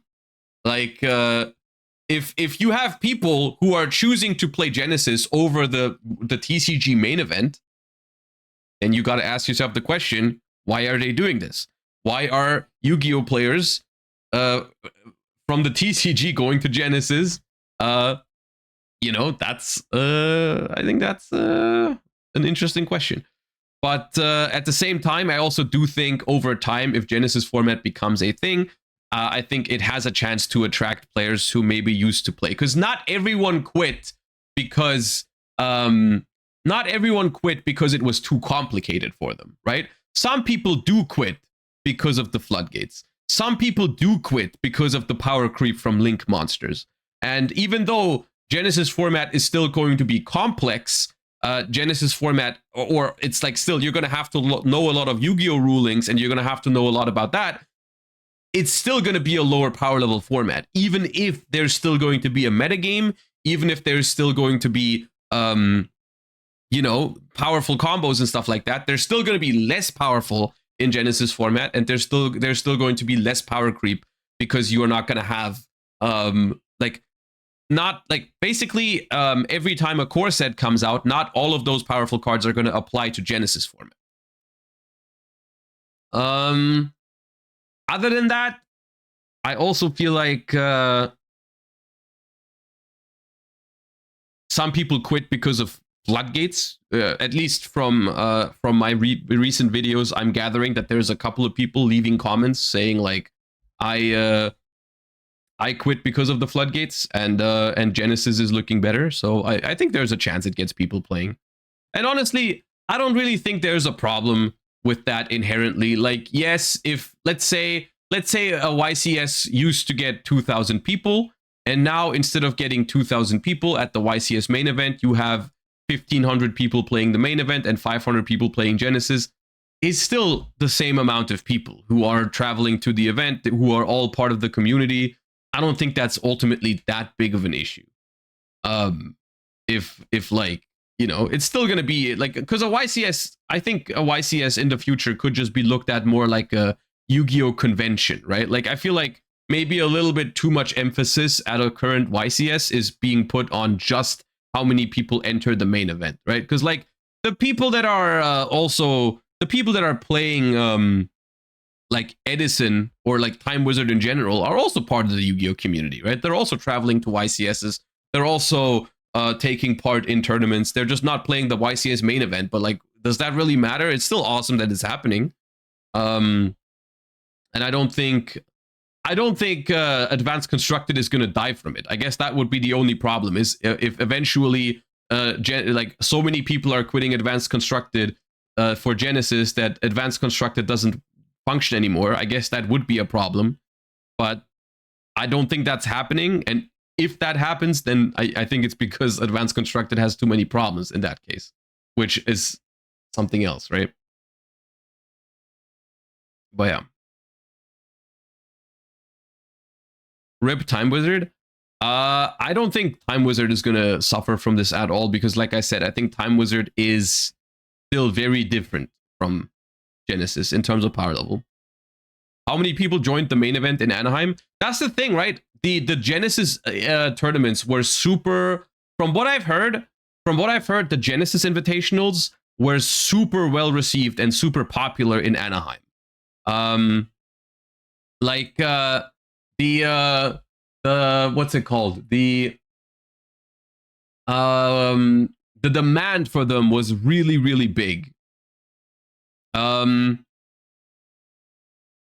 And that's awesome to see, but the main event still was bigger than last year, right? Like Yu-Gi-Oh, in that sense, it's still been growing compared to last year. Because I think last year I was at YCS Anaheim, and I think we had like 1,200 or 1,300 people. And this year it was like 1,600. So the main event still grew, even though a lot of people played Genesys. I don't know. Gonna be honest, this is the time I don't understand the take. They want people playing. It doesn't exactly matter what they're playing. If Modern is bad and no one plays it, then they should make Modern fun, and they can learn from physical examples in Time Wizard and now Genesys. No, I think that's a good point. I think as long as someone plays, I don't think it matters if they play Genesys or Advanced Constructed. I can see from a business perspective how Time Wizard isn't as attractive to them, because someone who's playing Edison format will not always, like, you don't need to buy new cards to play Edison format. So I kind of understand like that format is maybe not their favorite. Which is a little sad, because Time Wizard is awesome, but at the same time, it's like, you know, once you have those decks, once you have those cards, you're not gonna be forced to buy new products. Genesys, on the other hand, I think is different, because Genesys, I think, is Genesys is pretty good in that sense, because it is creating demand for cards and for products that would otherwise not be very sought after. Like, I'm pretty sure that the Radiant Typhoon cards right now, for example, are, of course not, it's not, I don't know how many people, I don't have the numbers on this, but there's certainly some people who have demand for the Radiant Typhoon cards because of Genesys. Because let's be real, in the Advanced Constructed format, there's a very limited demand for those cards. There's very limited potential for those cards. But Genesys format is giving those cards a home, which is where a second format can really come in and support your products. Like this can be a very good thing, because all of the Advanced Constructed players have demand for Doom of Dimension because of Marshmallow and stuff like that, which is making Marshmallow a chase card in Advanced Constructed, but there's certainly archetypes that are currently in demand because of Genesys format. You know, like Radiant Typhoon, Art Mage, like those kind of sets, like, are now more attractive because of this, and this is going to be a positive impact also on Advanced Constructed, because if Marshmallow is the only good card, the only card with any demand in a set, then that card is going to be hella expensive. If there is other cards in the set that have demand because of Genesys, then that is going to drive the price of Marshmallow down a little bit. Because that's how it works. Because if there's only one good card in the set, then that card is going to have the majority of the value. Now, of course, this is not going to make Marshmallow cheap, and it's impossible to say how expensive Marshmallow would be if there was no demand at all for the Radiant Typhoon cards. But to an extent, this is how it works. You know, more formats with different cards in demand for a set is going to make sets better. Like sets that are looking very mediocre from Advanced Constructed perspective, like the one that had Art Mage, or like Doom of Dimensions now, might in the future be received as a little bit better of a product because of Genesys. Duelist Advance is godlike in Genesys. Yeah, and I mean, I guess we can take a look at it real quick. I'm not, because I haven't actually looked into the numbers, but like, did the Art Mage cards go up a little bit because of Genesys format? Did that happen?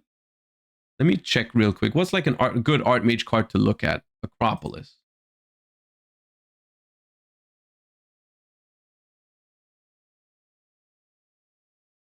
Art Mage goes hard in Genesys.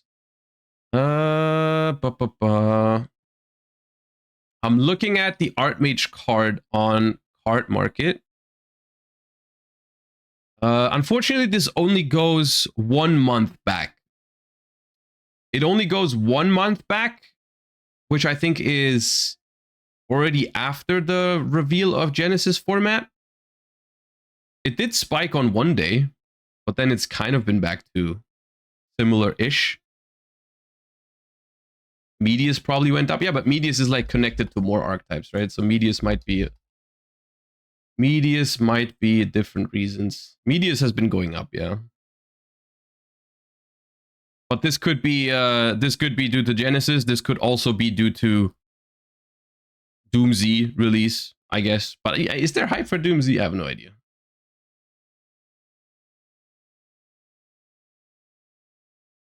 Genesys was revealed on September 22nd. Has it only been 2.5 weeks? Or 3 weeks? Maybe.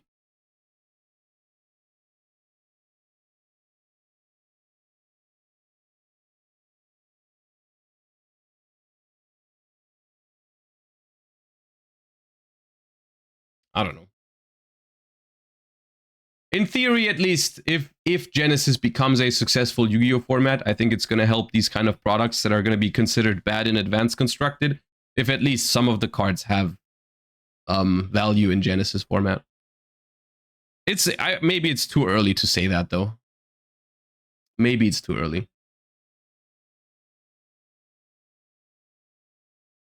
Durac Astero has gone up like crazy, but maybe that's also Ka's fault.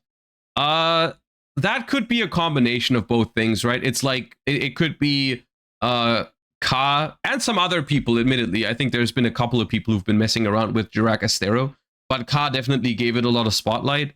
But then also, I think people, like, the card became very popular because of that, and then people also realized it's also really good in Genesys. And so now I think Durac Astero went from like, I think like, I bought my playset for like 15 cents each. And now Durac Astero is like, I should have bought more probably. But Durac Astero, I just got a playset.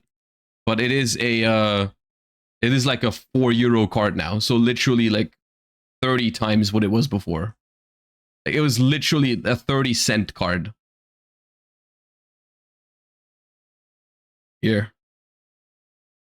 And now it's around, it was €6 at some point, and now it's around 4 to 5, depending on where you're ordering from. Which is crazy.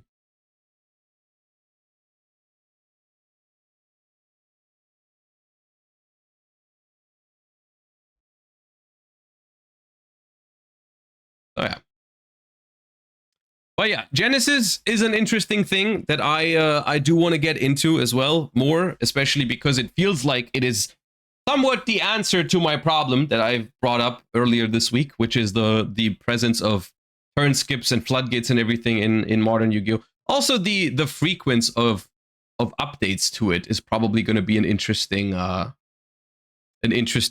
thing to look at. Like that's also, it's probably going to feel fresher if they're going to really do monthly updates on the list. That's going to be awesome. But yeah. For now, we have some locals gameplay that I promised you guys last week already with my YCS deck list, which is yummy. I went to locals with it last week. I played card for card the deck list I played at the YCS Lille. And we are going to take a look at my locals experience with it and talk over some of the plays and so on and so forth. So some TCG action. Why is there a Habakiri on your field? Don't ask these kind of questions. None of your concern. Let's do some TCG. And like I said, we are doing some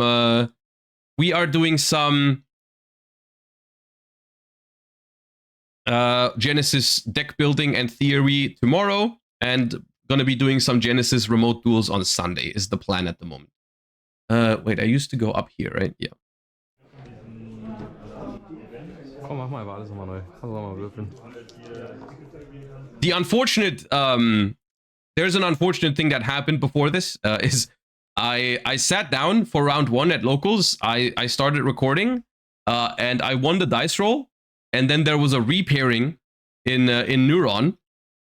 And it just so happened that I had the same opponent as before, but on a different table. So we packed up everything, moved to a different table, and then I said, like, you know, just for the camera, let's re-roll the dice and everything, and then they rolled a freaking 12. And so I had to go second. But initially, I won the dice roll. I just wanted to be known. I was just like, yeah, let's just do a new one, whatever. But then I... yeah. But I opened Fuba Purge. So once again, this is the list that I played at YCS Lille. The deck profile for that, I recorded it on stream, so if you were around, you already know it. If not, it's going to be uploaded on the main channel today or tomorrow. I'm trying to have this one and the deck list go up at the same time, usually. So you can see the deck that I'm profiling in action. That's usually how I like to combine these. So, yeah. Ritual summon von... Did anyone comment on the hat cam? No one really comments on it because I've been doing it for a couple of weeks now, and there's also someone else doing it at my locals. So it's not like an unusual thing anymore, which is good. It's good that I'm not the only one doing it. Otherwise, I might feel a little weird about it. Hand is okay, yeah. Alright, so here, unfortunate part of this opener is I decide to not chain Fuva to the ritual spell to summon from hand. Because I'm hoping they're not summoning Murakumo, but they are summoning Murakumo. And also, a problem in this deck in particular is I have a lot of hand traps to stop Mitsurugi from playing. But if they start with a, hard drawn ritual and are able to immediately activate it from hand, then I can't really stop that. I'm not too worried about chaining Fuva to the Habakiri here, because I have extra discards, so I'm just discarding the cookie. And I am happy that the Fuva resolves.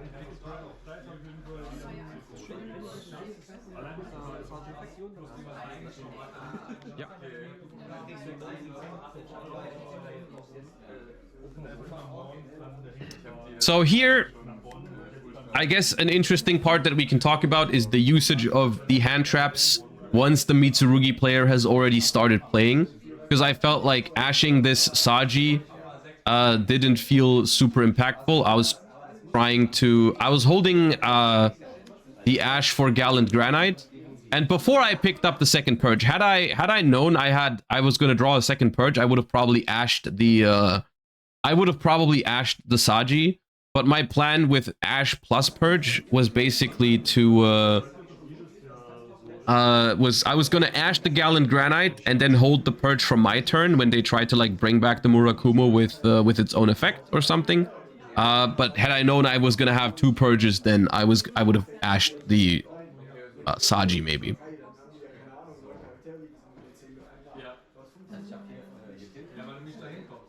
And now, unfortunately, even though I have 2 Purges, you would think like, oh, use the Purge first, but I have to Ash first because of Purge restriction.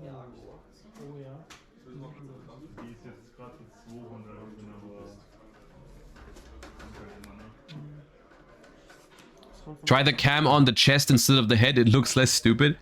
I agree, but I also I've tested that and it looks a lot you just can't see the opponent's cards very well because the angle is worse.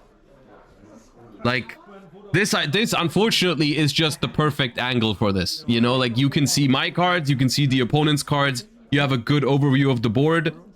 There's not really a way I can make that, you know, better.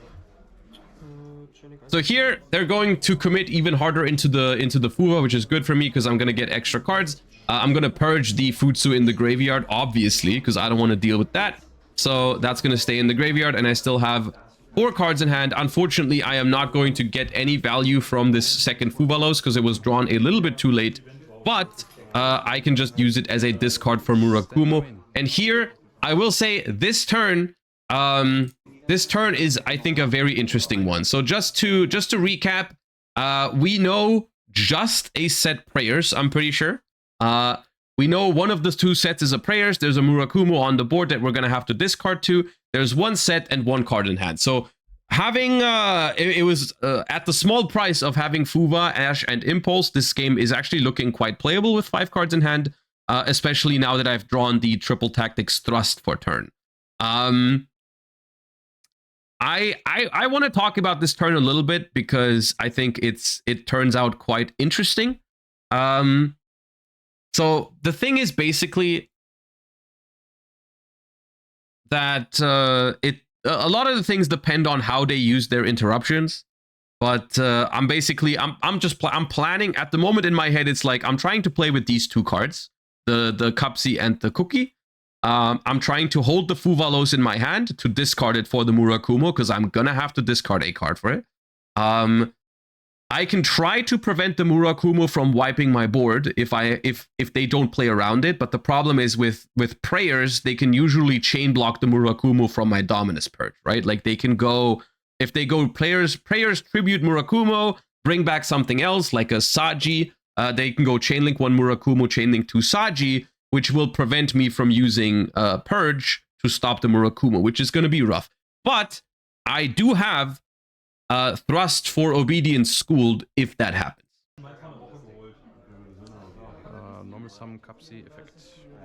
In these instances, I like announcing Cupsy effect. I've said in the deck profile that going first, I often like to chain block the Cupsy later on in the combo. I don't like to immediately activate it often. But in this instance, when I'm playing into a board, if there is an imperm, I'm trying to find that out immediately to see if I have to play around it or not, what the other set card is. And I'm grabbing Surprise here to have access to it. And I wanna commit as little as possible, so I'm gonna use the Snatchy effect instantly and place a card with its effect here. Here, this is the first crucial decision of the game. Okay, so here I am making the decision between Minion and between the Akroki. And this is already, I guess you can let me know right now which one you would go for if you've been playing Yummy. What's going on in my head here is the following thing, right? If I go for Minion here, the advantage of going for Minion is that I can play the game immediately without committing another card from my hand, right? Because placing Minion lets me revive the Cupsy or the Cookie and lets me play with just the cards I have right now. And it's also potentially going to make it easier to go for damage later on in the turn. However, Akroki is going to make me, like, basically the way I look at Akroki and Minion, they both give you an extra body in certain situations. Minion gives you the body immediately. Akroki gives you the body later on in the turn if your opponent interacts with your board. Which in this matchup, in this particular position, is very likely that they're going to trigger the Akroki for me to summon one from the deck. And summoning one from the deck would be pretty nice here. And also getting the pop is going to give me the ability to force out some of their interruptions earlier than they would maybe like to use them, right? Because I have a way to pop. Let's say I can attempt to pop the Murakumo, or I can attempt to pop one of the back rows, and maybe if I hit the prayers, that's going to force their interruption before they want to use it. So I ultimately decide to go for a Akroki here, but I do think about it for a second. And I do think this is an interesting point that is going to come back to bite me later. And I'm not sure. I guess we can talk about the arguments for and against it, but like realistically, I think placing a Akroki here is fine from my perspective. But I do think it's going to make it a lot harder later in the turn, because what's going to end up happening is I'm not going to be able to get enough damage onto the board under this. So here,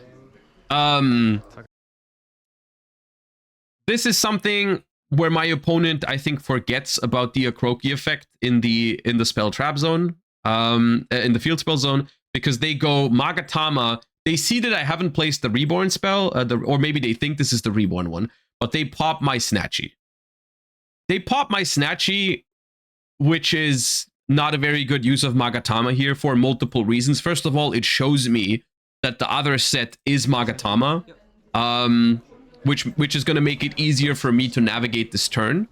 Also, it's going to trigger my Akroki to replace the Snatchy, right? So, like, I'm going to get the body from it immediately here. In hindsight, if we, like, once again, I think this makes my decision on which field spell to place basically irrelevant here, because if they had played it perfectly, and they would just pop my field spell here, no matter which one I add. But in this instance, of course, the Akroki turns out a lot better.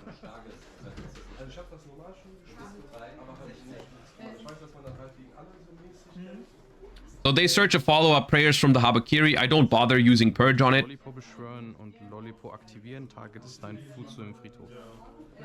And I'm summoning Lollipo off of the Akroki, and I'm using the Lollipo to interrupt their graveyard a little bit. I'm getting rid of the Futsu because I don't want them to be able to revive it later on. If they want to revive it, they would have to do it now, which would mean they would use their prayers tributing the Murakumo immediately, which would force them to basically Regeki nothing. Yeah.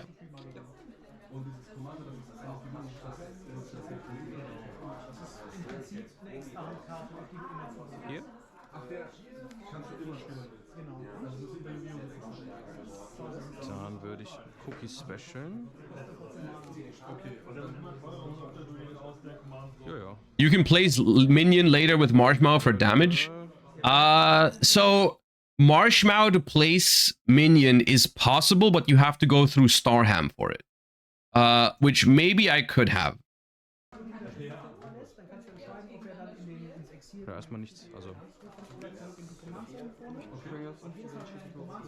So, I summon out the cookie. At this point, I have 3 cards in hand. My opponent only knows the Yummy Surprise. Which from their perspective, if they go Murakumo here to wipe these 2 out, 1 Yummy Surprise is not going to be enough for me play the game. So they decide to go Prayers Tribute Murakumo to try and wipe my board.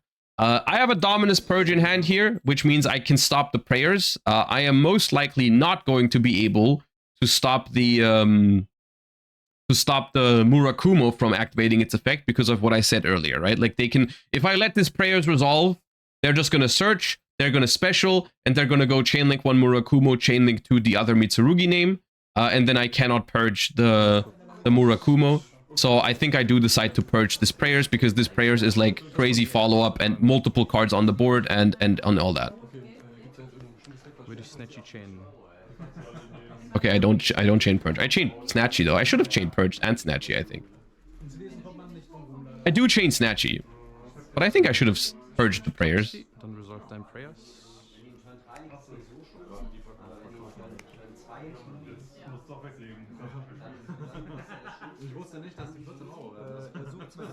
Genau.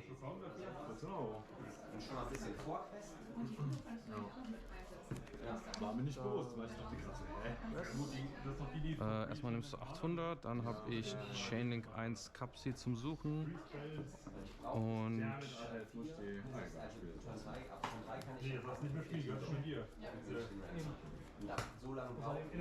das wär's erstmal. Yeah, I should have purged the prayers.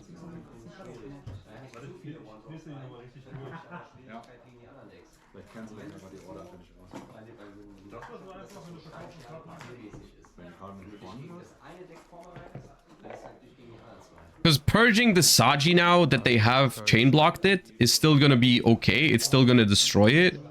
But now they basically just have a free Futsu in hand that I gave them, right?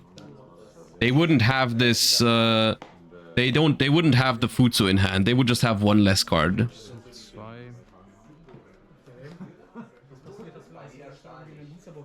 But I'm still feeling pretty good about my position here. But basically, my decision to place a Croaky is gonna make it a lot harder now to actually win the game. Genau, oder ich habe keine. Because if I had placed minion here and we would be in a similar board state, it would be a lot easier for me to try and go for game because I could just thrust for Obedience Schooled and then summon a bunch of monsters that would be incredibly huge because of minion. Keine Trigger, nein.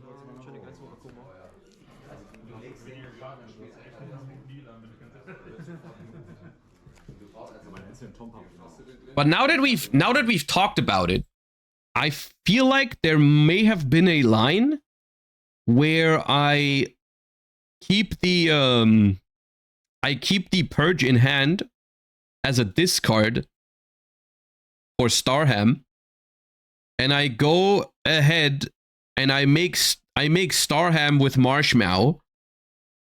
I bring Marshmallow back with Starham, and then Starham places minion from deck. But then my opponent has 4 monsters. My opponent has 4 monsters. Can I do enough damage? I don't think I can. I don't think I can. Ja.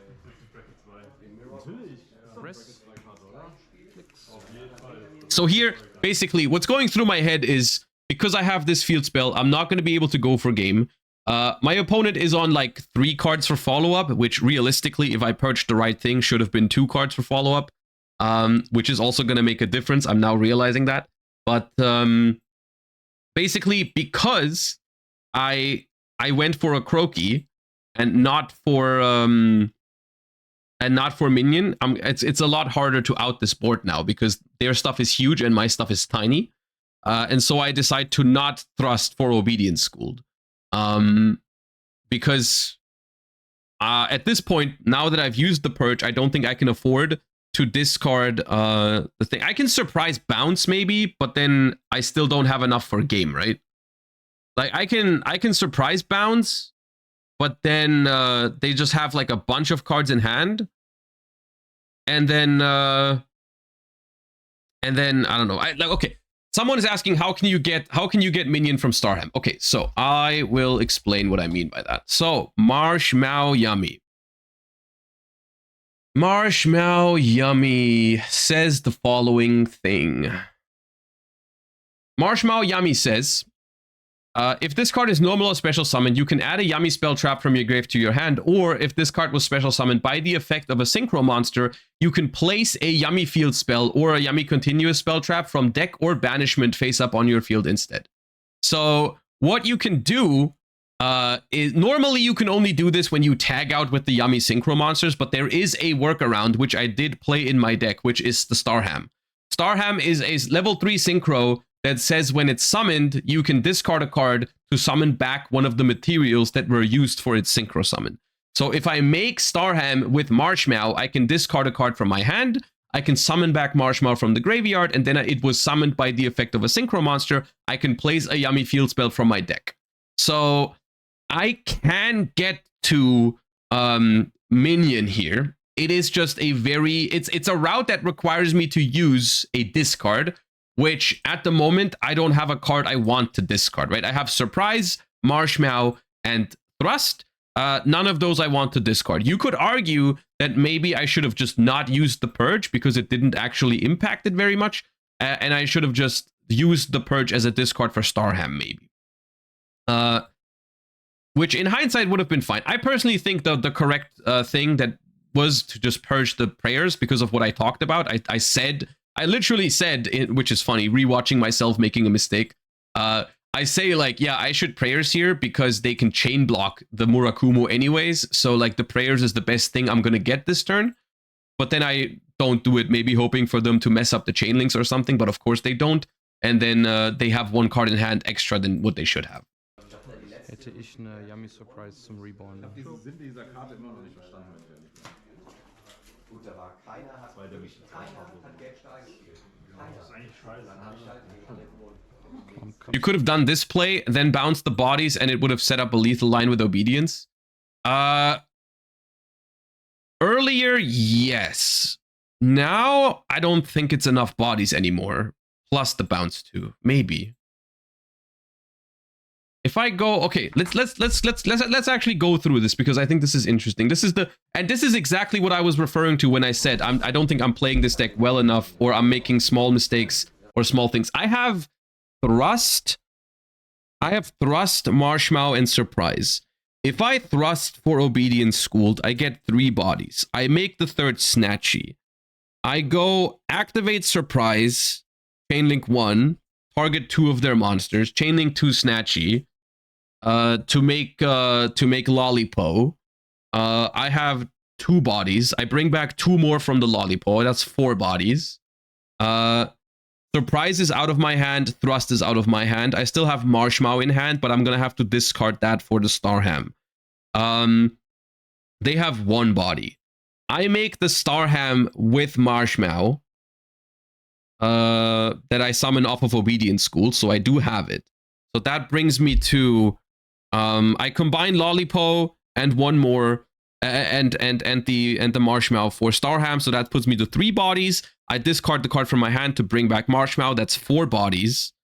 I place Minion. Minion revives 1 body. That's if Lollipo revives a Snatchy, then I can activate Minion to revive, which is 5 bodies. But one of those is a Starham, right? One of those is a Starham, which does not get the attack boost from Minion, but still it's 5 light beasts. Is that game over a gallon? That is game over a gallon, Granite. Yeah, that's game. I have game here. Yeah, okay. Hold up. You want me to show it? I can show you. Hold up. I have the cards here. Let me see. You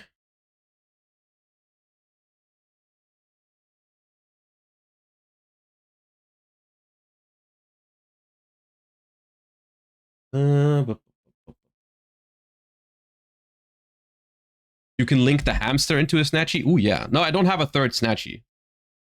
After I do that, I think. Hold up. Where's my deck? So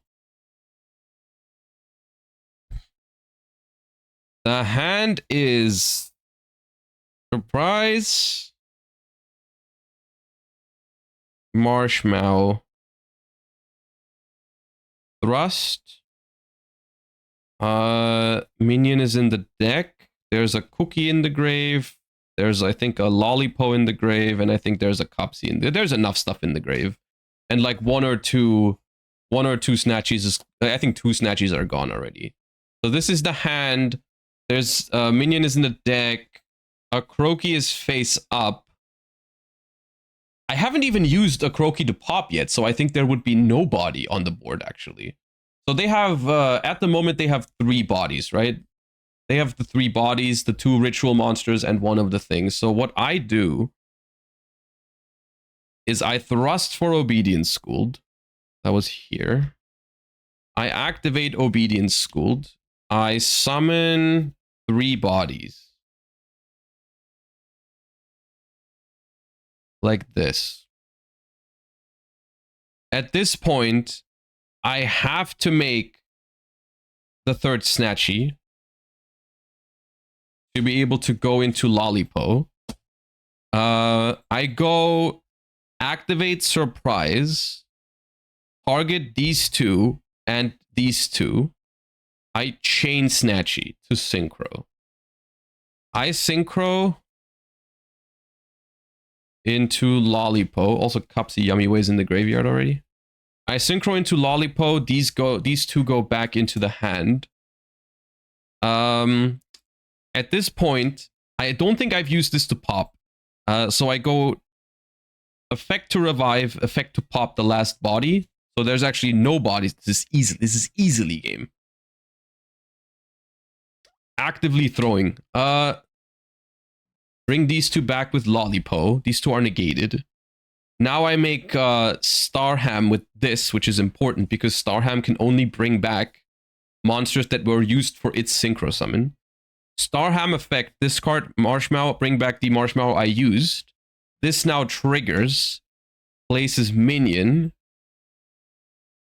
I activate this to bring back a body from the grave because I control a Link 1. And now, yummy monsters you control gain 500 attack for each light beast monster on the field. Every one of these gains 2,500 because I have 5. Yeah, this is 33, 66, 76, 10,700, 14,200 damage. It's 14,200 damage. Almost game, yeah.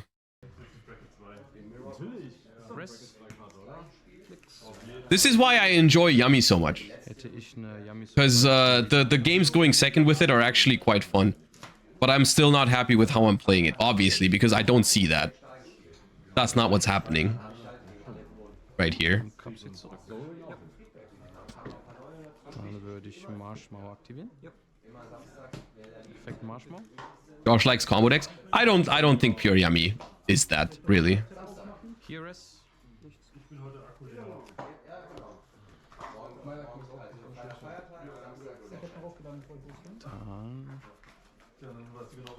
Is the new Yummy monster needed? Yes, unfortunately. Which POV is Josh? The one that's misplaying right now. So what I go for, because I don't see game here basically, is I go for a middle ground play where I try to clear the board. And you can see here I haven't used the Okroki yet because I'm popping the Murakumo now. Basically my goal is just to clear the board, set up Herald, and try to win from that position. Which I also don't think is a bad spot to be in, honestly. It would be a better spot if I purged the prayers instead of the Saji. I would have been in an even better position.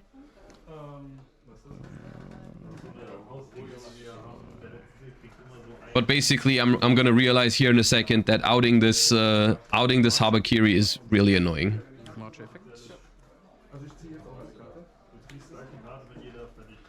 So I think I'm just gonna Talents take it.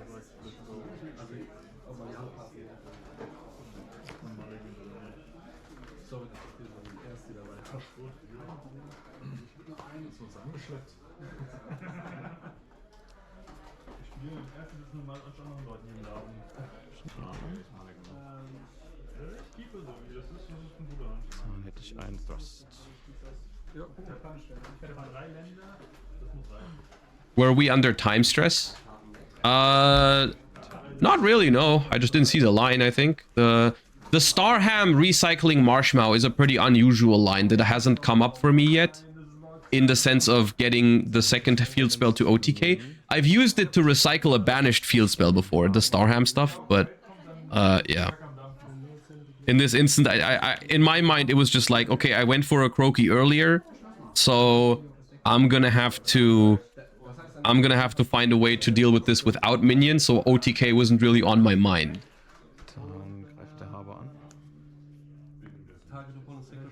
The problem here is that I've used Purge from the hand, So if I make SP, the only real link 2 I can make with this Habakiri is SP or IP. They're both unusable. But I do want the Habakiri off the board, and my Synchro is negated anyways because it's revived off Metal Marcher. So I'm making SP. They want me to banish something, but it's purged, so... And here...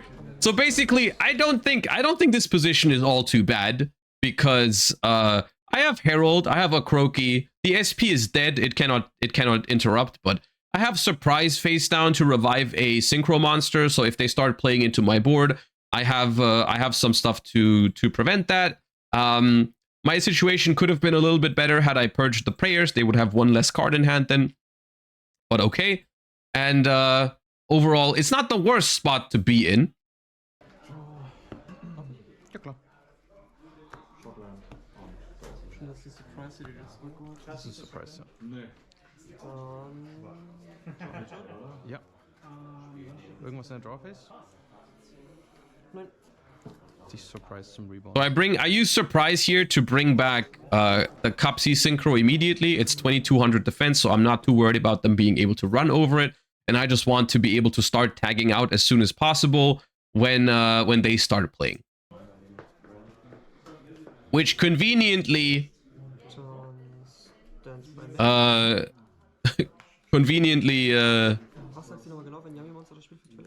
Irgendein Monster von mir das Feld durch den Karten is gonna come in very handy from my opponent now. The Cup C. Because we've drawn a pretty good card. Oh, look at that. Super polymerization. Okay, at this point, the game is over. At this point, the game is over. The Futsu is banished because of Herald of Arclight, but still, like, it's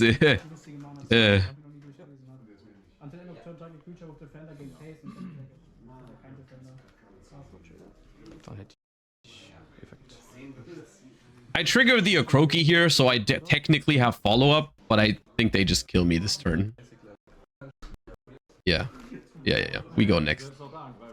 Which is another thing. It's like, okay, I could spend time complaining about them top decking Super Poly here, but realistically, I had game last turn had I just played better.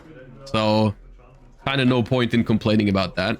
My side deck plan for going first is side decking Sangan and Droll and Lockbird in this matchup, because Sangan, I've explained it in my deck profile, but Sangan is a one-card combo for Yummy, so it increases consistency. But if I draw Sangan and I already have a play, I can search a hand trap with it, which is why I'm a big fan of the Sangan in this deck.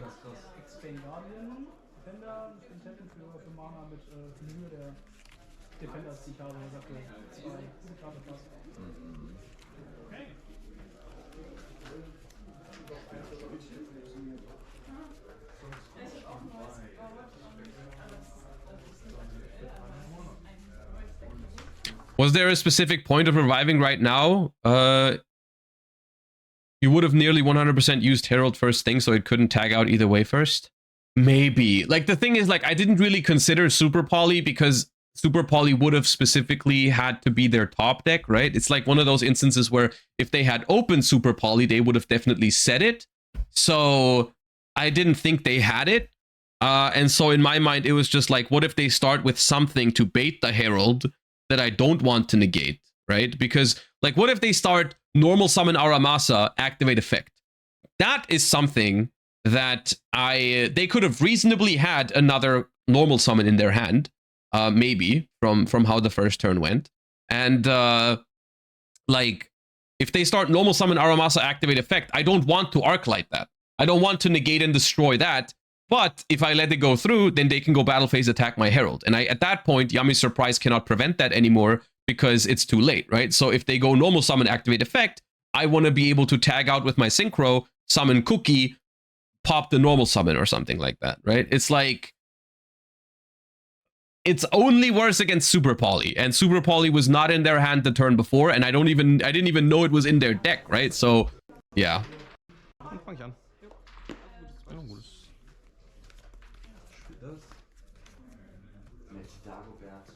All right, game 2 hand is cracked. Stand by main. Yummy, Cookie.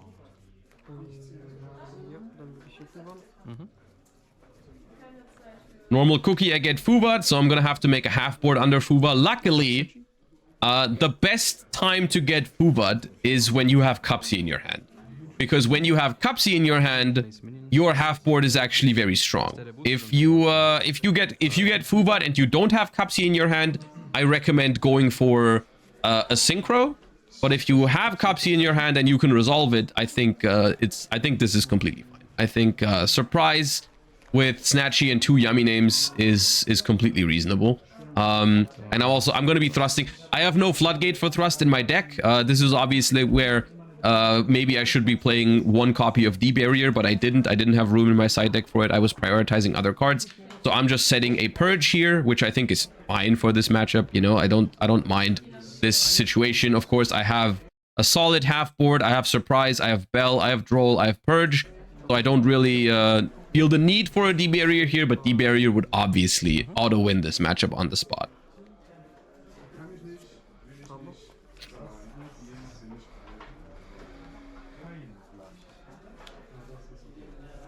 Ja.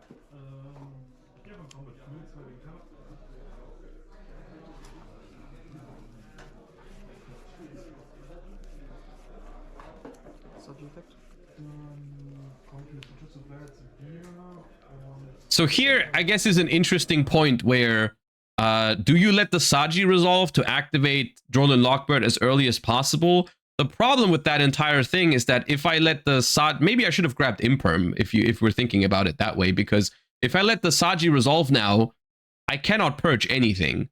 Because after Droll Lockbird is active, the purge is likely a dead card.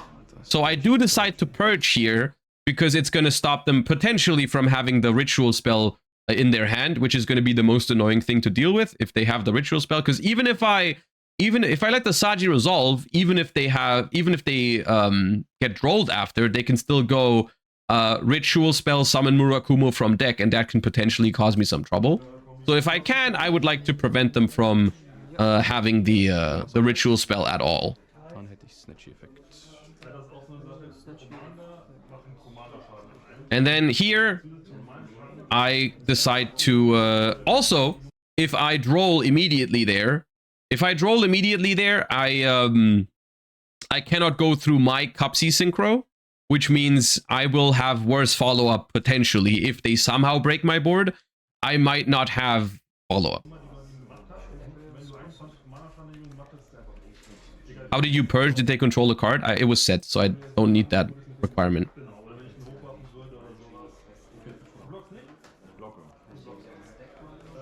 So here, this works out quite well for me. I bell the prayers. My Snatchy resolves. I put Cookie in the grave to have the pop live. And this is a nice sequence where they're gonna now... I know they're gonna activate Habakiri Engrave to search 1 card. I chain Cupsy to search as well, and once this chain is resolved, I can actually droll when my search has already gone through. So I got what I wanted. I got my follow-up. I got Lollipo in the graveyard as well, which is important interruption against Mitsurugi sometimes. And now I can droll without losing much of my things I want to do this turn. So they search Mitsurugi Ritual, indicating that they will still have a play this turn, but I'm not too worried about that because the droll is going to stop the worst things, I feel like. They still do have 5 cards in hand, so it's not like I'm super ahead here, but it's fine.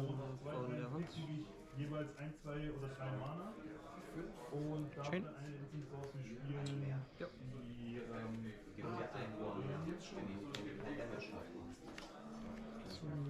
And they have hard draw Murakumo, which is worst case for me here, but it's still not that bad because I have Cookie to immediately pop it. Aramasa Night Sword Serpent. I think the Aramasa was from hand, so they likely drew both or only play 1. I don't know, or sided out 1 going second. Kusanagi is going to target prayers. Chaining 3 Cookie target. Yep. Ooh, okay. Why didn't you summon back Lolly and Cookie? Because I wanted to do something that I now forgot to do. Because what I wanted to do was I wanted to summon Cookie and Snatchy, and then go Cookie, pop Murakumo, Snatchy, replace the field spell to get a Croaky, and then when the Murakumo resolves the board wipe, I can replace one of my monsters with a Croaky, because the way the chain links work is the Snatchy is going to place the Croaky before the Murakumo destroys my board, because the Murakumo is an earlier chain link. So my plan was to go Cookie and Snatchy, but I think now I just realized I did not announce the Snatchy. So I'm just gonna pop the Murakumo here and actually gonna lose my board.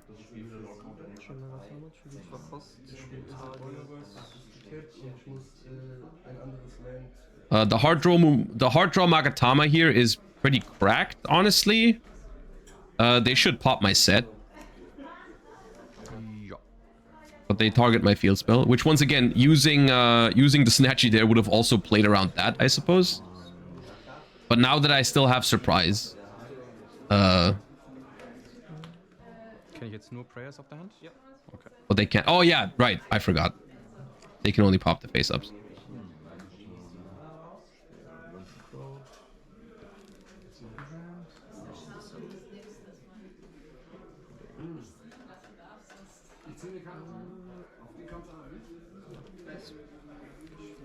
Dann hätte ich in der Endphase einen Surprise zum Reborn. Für einen Lollipo, target den Murakumo. Alright, end phase, I go Surprise, shuffle back the Murakumo from their grave with Lollipo. And that means they have no disruption on my turn, so they pack it up. So, solid game 2, I think. I like how I sequenced my disruption on the opponent's turn. Only small thing is I forgot to use the Snatchy to replace the field spell, which would have made my position even stronger. What do I side for going second? I side 3 Fuba, Dark Hole, and Thrust. And I take out some engine. The Sangan and some other stuff goes back out. Wer beginnt? Jo, aber ein gutes.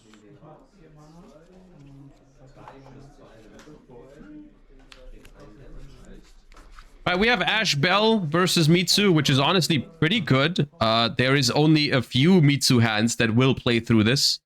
Yeah. Do you take out a Croaky for going second? No. No. Ja.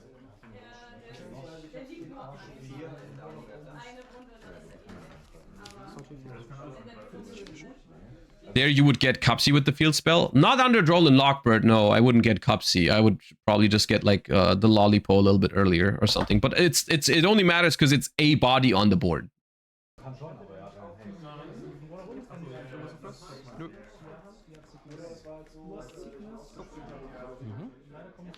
Alright, Ash on Saji, pass turn.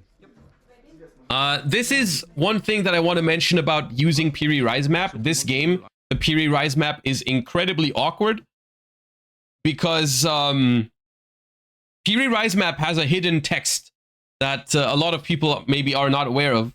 In order to prevent you from searching hand traps with Piri Rise Map, maybe, I guess, is the purpose of it, I don't know. But it says, at the start of your main phase 1, add a monster with 0 attack from your deck to your hand, but half your life points. After adding it to your hand, until the end of the next turn, after this card resolves, you cannot activate the added monster's effects or the effect of cards with the same name until you normal summon that monster or a card with its name. So, if you draw a bunch of hand traps and Piri Rise Map, what you cannot do is normal summon the hand trap and make Almirage. So, which is normally what you would do if you have like a Fuvalos and it's dead. Right now, you can like, you know, you can normal summon the Fuba, make Almirage, and then special summon your Yummies, which is probably what I would do if I had the Cupsy in hand without Piri Rise Map. But in this case, I'm gonna have to normal summon Cupsy.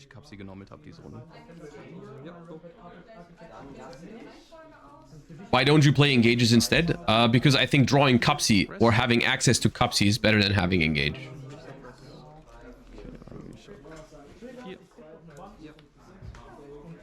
You can, but without effect? Yeah, I mean, oh yeah, you can, but I don't want to play without Cupsy effect for 2 turns. That's a massive problem. Normal Cupsy effect, Cupsy.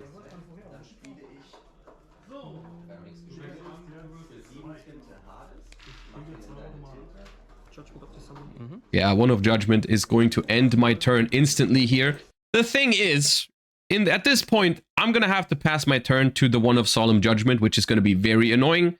But they didn't have a play last turn. And the once per duel of Habakiri has been used. So the amount of top decks that they have here is limited. Because I have Bell in hand as well. Because I have Bell in hand too, I feel okay here because I cover for top deck pre-preparations. I cover for top deck prayers as well. Because if they go prayers tribute Habakiri and I Bell the prayers, they get the Habakiri search. But at that point, they cannot actually search a one card combo. So they would have to have another card in hand to even play. So prayers top deck is not the worst potentially.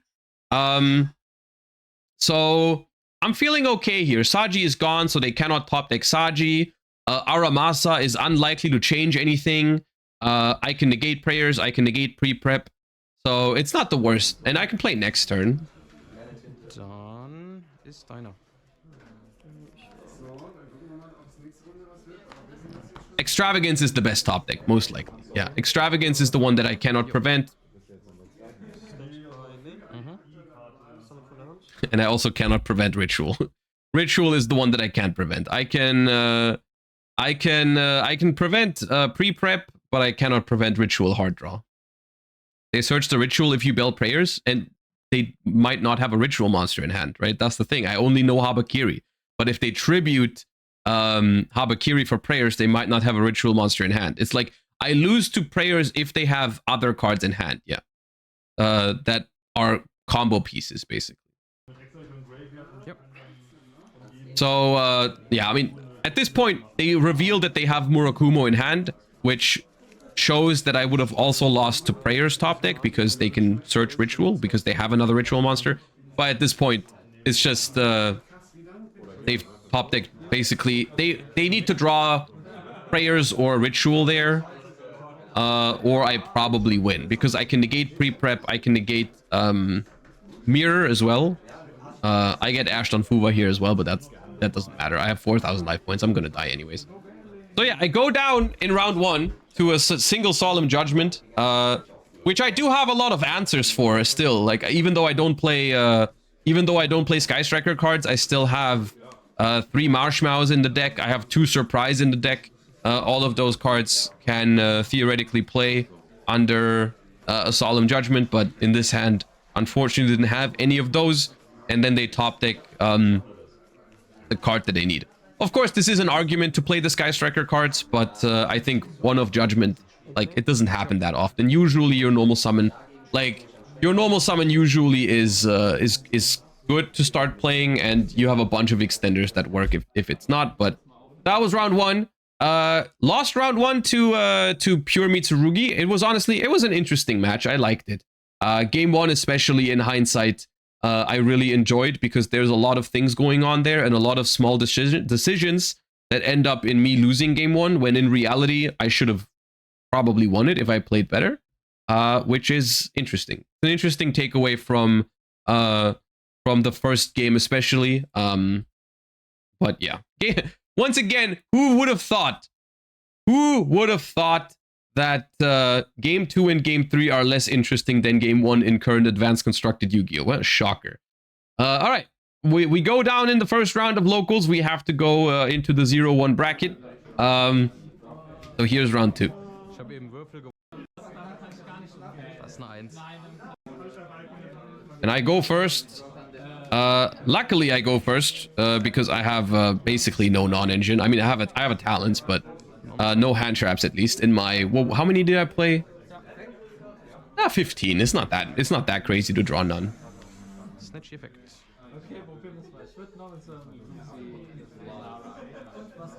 Mini Effect. Advanced is secretly best of 1. I want to say something about that, because I've heard that argument of like, oh, they should just make Yu-Gi-Oh! Best of 1, which I don't agree with. I really like the implications of best of 3.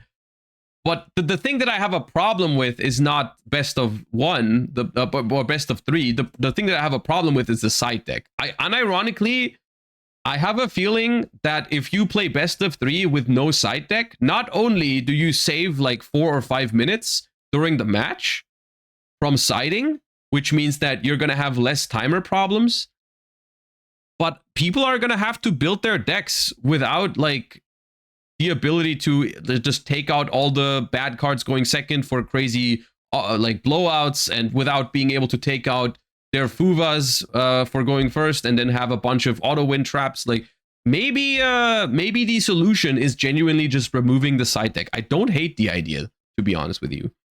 Malice would be better than though. I mean, yes, you're gonna have some strategies that are gonna capitalize on that more than others, but then you're just gonna have to balance around that. You know what I mean? Like it's that is not necessarily an argument against it. Like yes, some decks will benefit from no side deck, some decks will have a disadvantage because of it, but generally I think that is just something you can balance around, and I don't think it's that crazy. I don't think the side deck is offering that many positives for modern Yu-Gi-Oh! I genuinely don't think it's that crazy. Could reduce the amount of side deck space? Maybe that too. I don't know. That doesn't really get rid of the problem, but it makes it, I guess, less. What if players would only be allowed to side for the same card type, only monsters for monsters, etc.? I think that would, in theory, solve it, but there's just no way to enforce that, right? Like, it's just almost impossible to confirm or whatever, right? Like, you cannot do that, right? That seems like a logistical nightmare. Special Kapsi-Effekt.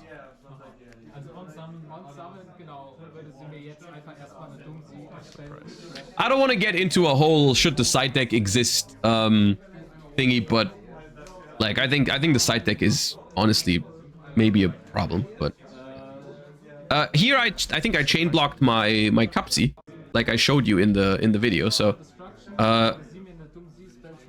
did I? Oh no, I didn't. No, I didn't chain block the Kapsi. Okay, never mind. Oh, because I hard drew surprise. That's why I'm not chain blocking it. Yes, this is what I like to do when I draw surprise. I like to let my opponent, or give my opponent, the chance to ash my Kapsi, because they might basically waste an ash because I already have surprise. So I like doing that. But if I didn't have surprise in my hand here, I would have chain blocked the Kapsi. Because here, if they ash the Kapsi, I get to Talons, look at their hand, and then just like still have surprise. Isn't the side deck problem that there are a lot of instant win cards? That is, I guess that is the problem, yes. But apparently we are at a point where we cannot get rid of those cards. So, yeah. Honestly, I think removing the side deck is something that I feel like if there is someone somewhere who is preventing them to ban all those floodgates, maybe you can convince them to allow them to get rid of the side deck, with the argument of it's going to make rounds faster because people use like 2 to 3 minutes to side deck twice per match. So if we remove side decking, you're going to remove like 5 minutes of time from every match, every round. Maybe that's a compelling argument.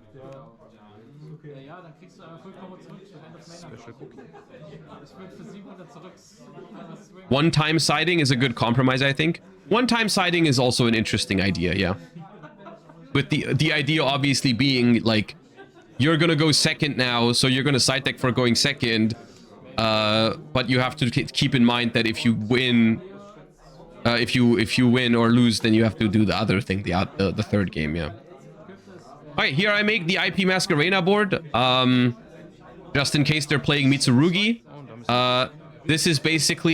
This is gonna make your end. This is why I'm not 100% convinced of IP Masquerena in this deck, but I added IP Masquerena to the list because in theory it makes your boards slightly better into Mitsurugi, because when they Murakumo, you can IP Masquerena into a SP Little Knight, and that's gonna survive and banish the Murakumo and then be a little annoying later down the line. So in theory, it makes the deck better into Mitsurugi, and in theory, it also makes your deck stronger in general, your end board. But it does sacrifice some flexibility, because at the moment, I cannot quick synchro yet. I do not have the ability to quick synchro at the moment because I don't have a level 1. So I would have to, I'm relying on my opponent to play into the Lollipo before I can quick synchro. Mhm. Der ist ligiert, ne? Der nicht, nee. Nee, der ist nicht. Das ist ja der, der die anderen wiedergeholt hat.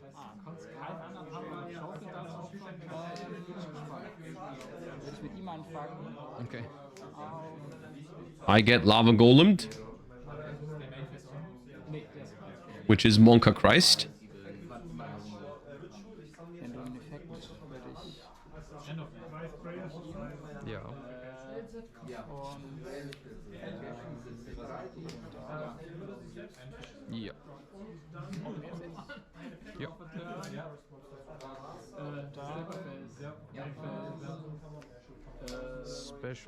Special Fenrir as well. Special Fenrir ist in Ordnung. Removing Snatchy is wild. Yeah, I think removing Snatchy over the Synchro is not ideal, yeah. Also, kann er mir jetzt eine andere deinen Effekt Fenrir zum Suchen? What is this? I mean, I know what it is because I've played it, so I'm not going to spoil it. But I feel like you can have a good guess of what this is already. I feel like most people would be able to guess which deck is playing Cash Tiras and main deck Lava Golems. Ja, ist okay. I'm surprised no one has said what it is, actually. Genau.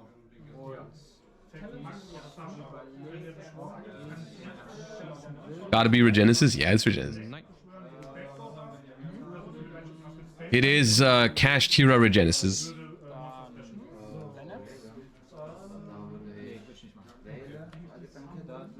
I decided to not interact with the Fenrir here because it's just gonna banish my field spell face down, and I do not want that. So I'm gonna try to save my field spell. And I don't want to, honestly, I don't want to throw my interactions too early onto the Fenrir, because that's going to leave them with an open board, and then they have the ability to special more Cash Tiras later and so on. So like, I'm trying to like interact. Like, ideally, I'm going to wait for them to have a couple of monsters on the board and then like double book or something of that nature. Und du aktivierst es. Yeah, I have Surprise to bounce it, but if I bounce it now, it's going to come back. So what I do here, the reason why I think it's okay to tag out here is because, so one thing I definitely don't want to happen against Regenesis Cash Tira, right, is I don't want them to banish my minion face down, because then I'm going to have to struggle the entire match against a deck with big monsters with my yummies that cannot beat over them, like, you know? So what I want to do here is, if I tag out with my Synchro into Snatchy, if they go Fenrir Chainlink 1 as a new trigger on a new chain, Fenrir target my field spell, I can go Snatchy Chainlink 2 to replace the field spell. And then it's not going to get banished face down. So that's what I'm going to do here. I'm bringing back Snatchy. I don't know if I bring back a level 1 or a Synchro, but a level 1. Und Kapsi. Dann resolve dein Archfiend. I let the Archfiend resolve to search, and then on a new chain, if they go Fenrir target my field spell, basically every face-up card they could banish on my field right now, I can protect. If they try to banish my IP, I'll chain the IP. If they try to banish my Snatchy, I'll quick Synchro. If they try to banish my field spell, I'll replace it with the Snatchy. So the Fenrir banish face down is basically completely irrelevant here. Eine Field Spell auf die Hand zurücknehmen und dann eine Field Spell von meiner Hand aktivieren. How many players is your locals? On Wednesdays, it usually gets around 17 or 18, which is pretty good, honestly. The store hasn't been around for a long time, like only a few months that they've been doing locals, but I'm pretty happy with it, honestly.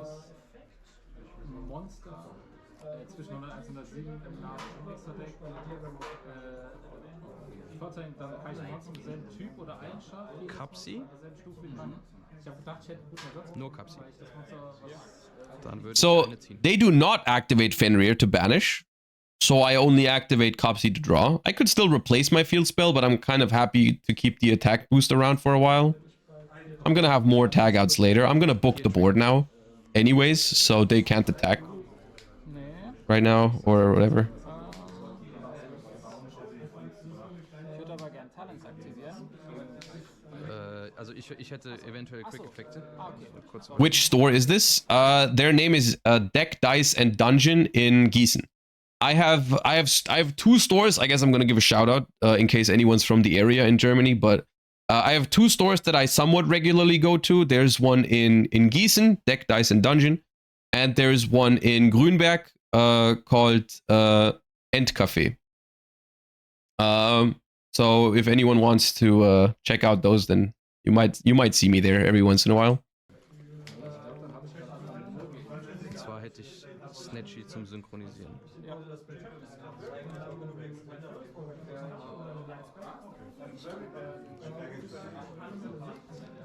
Für Cookie. Hier Trigger. Dann Cookie-Effekt. Target die 2 zum Bucken. Here, Open Game States. Da habe ich nichts. Dann jetzt Talents. Für was? Taken. Zum Taken. there you go, Talons take. Dann versucht der Cookie wegzulaufen. Ist das okay? Das ist fein. Dann kommen daraus Dann will ich gucken, ob ich gepuncht werde. Snatchy. Do you generally play English cards or German? English. Aber beide, Die sind nicht negiert. die sind nicht niedrig. Nein. Lass mich ganz kurz schauen. Ich glaube, ich kann 2 gleiche holen. Ja. Dann will ich die IP. Ich Du möchtest die IP haben, ja. 700 schon bekommen. Ja, deswegen sage ich, das habe ich jetzt auch das verdient. Dann habe ich... Okay, I'm tagging out into 2 Snatchies here with when they go Talons take, because I don't want them to be able to take away my only Snatchy. But if I bring back 2 level 1s here, they can basically pick which one they take away and which one they let me keep. So I decide to just bring back 2 Snatchies, because then I can surprise for a level 1, and that's fine. I could do this differently as well, but I think at this point it's just going to be very hard for their deck to extend here. Because they don't even have a normal summon to tribute summon like Kashira Unicorn, because they used Lava Golem. So I'm going Snatchy effect now to replace the field spell.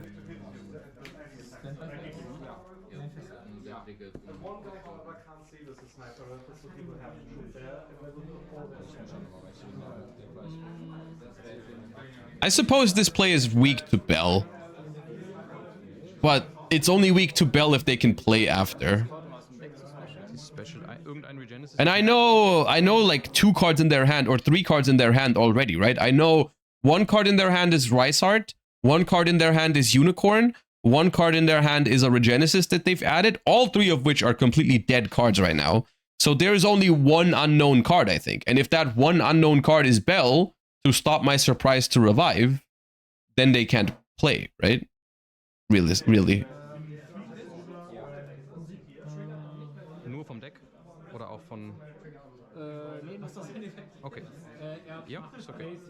But this, I just asked them if Regenesis Code, I believe it's called, summons from deck and grave, because then I could Bell it, but it doesn't summon from grave. Darf ich?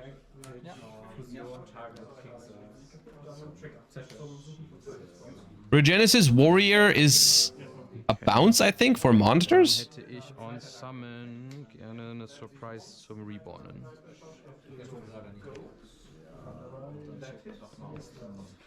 Die können den für deine Synchromonster.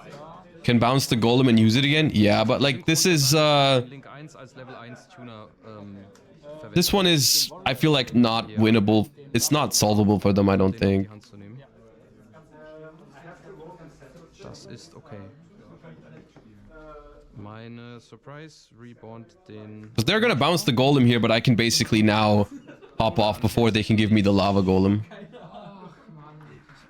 So here I'm checking a Croaky, and a Croaky actually triggers here because it just says a monster you control leaves the field by a card effect, which the lava golem has left the field by a card effect, so I can actually use a Croaky here. 1 Croaky und Chaining 2 Marshmallow. Croaky sagt, wenn ein offenes Monster, was ich kontrolliere, das Feld verlässt durch deinen Effekt, kann ich einen Yummy vom Deck specialen. Und Marshmallow nimmt mir eine Yummy Spell vom Grave auf die Hand zu.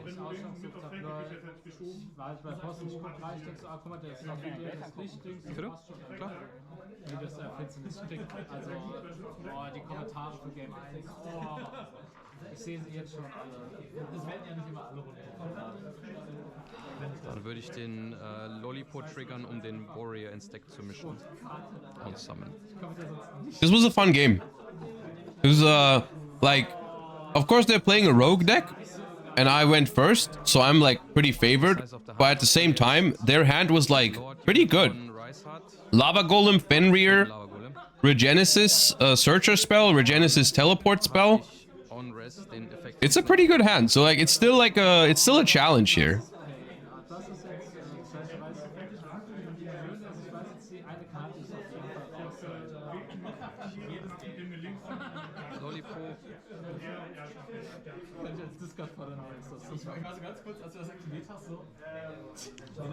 Lollipop-Effekt.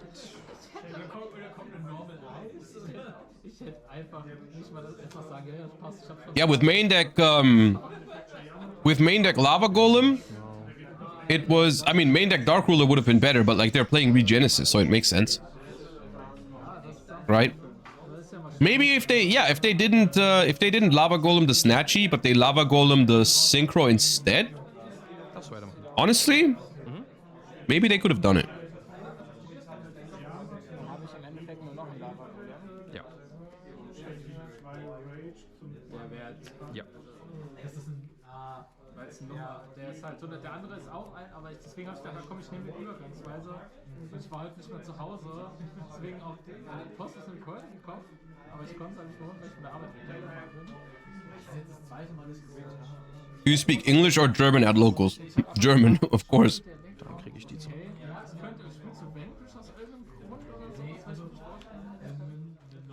At this point, I think they're letting me play it out, but I think we can fast forward, right? This is oh no, they actually scoop. Okay, never mind.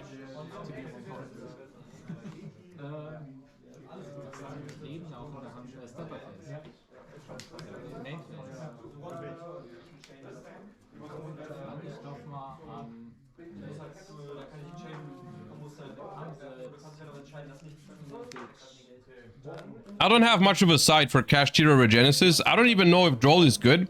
But I'm taking out the Fuvas even though I'm going second here because I don't think they're good against this matchup. Honestly, I don't even know if Bell is good. Now that I'm looking at it. Maybe I should just side deck more engine. Maybe I should side the Sangan and keep the Lollipo. Because I don't know what you can bell. I guess you can bell like stuff like Called by the Grave or like random non-engine. Maybe, or stuff like, what's it called? If they have Kashira Birth, I could bell that. Or if they have, I think Regenesis Birth also has a reborn effect, but that might just be from Banished. I'm not sure. A Regenesis name, maybe a Regenesis name to add back. I mean, it sounds kind of mid, but maybe it's okay. Wer beginnt? Jawohl. Auch ein gutes. All right, they decide to go first.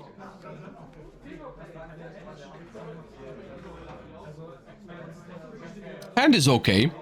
Honestly, can't complain about that. Ja. Ja. And we got shifted. Awesome.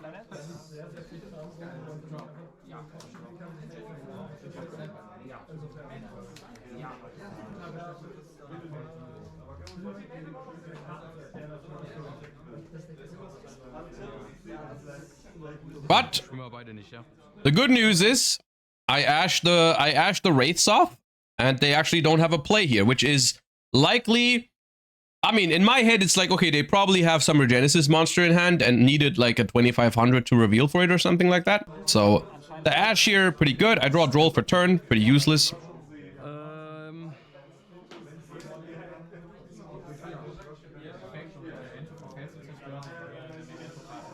Normal Summon Lolly.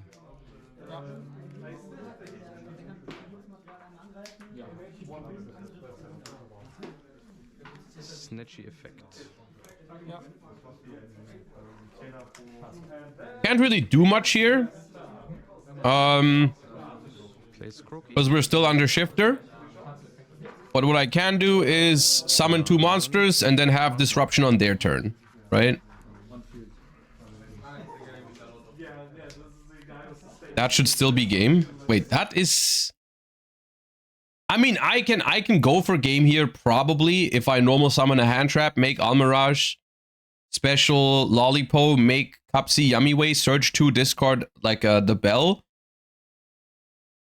But that, like, it plays super hard into non-engine, right? Like, I think it's probably better to make, like, to do this.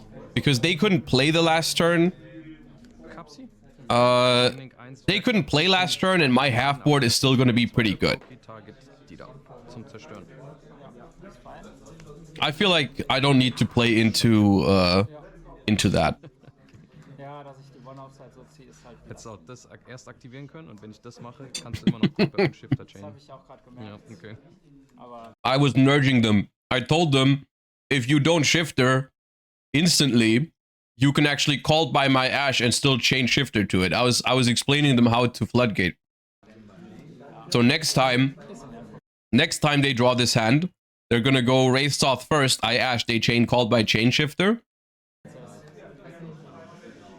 Kapsi und Yeah.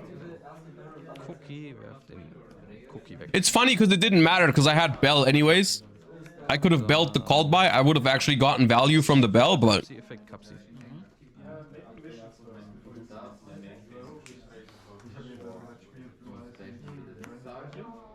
Suche Cookie.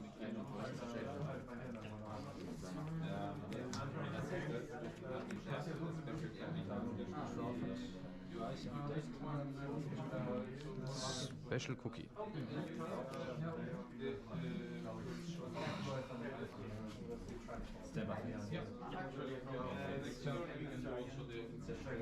Link 1. So this is my half board here. It's still pretty good. I didn't play around Nibiru because I didn't really expect a Kashtira Regenesis deck to play Nibiru. So I thought it was okay. And now basically, I think I cover for most top decks. Like they didn't have a play last turn. They top deck Regenesis Archfiend. I forgot what they revealed for it right now. I didn't see it in the recording, but I think another Regenesis card. I think Sage.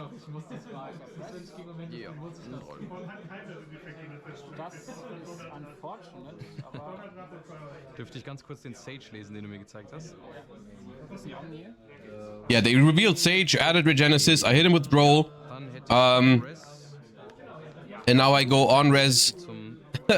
Something funny is about to happen. I go Snatchy Effect to Synchro. I summon Cookie to book the Regenesis Archfiend. Gerne Cookie beschwören und Cookie Effekt benutzen, um den zu setten. Das ist unfortunate. Was sagt er genau? Also er sagt, dass die Horus kontrollieren, nicht Karte zu zerstören, kann ich zum Beispiel, weil man nicht... And then they're like, because there's a monster with 2500 attack or defense on the field, I'm gonna special summon my Regenesis Sage. And I'm like panicking, checking my yummy monsters if any of them have 2500 attack or defense. And I realize they don't. Wo denn? And he's like, because there's a monster with 2500 attack or defense. And I'm like, where is it? And he's like, oh, it's right here. It's my set Regenesis Archfiend. That's got 2500 attack or defense. And I'm like, that doesn't work because it's face down. And he's like, no, there's a monster. There is one. Nee, also der hat keine Werte, wenn er verdeckt ist. Okay, also geht das nicht. Nee, das geht nicht.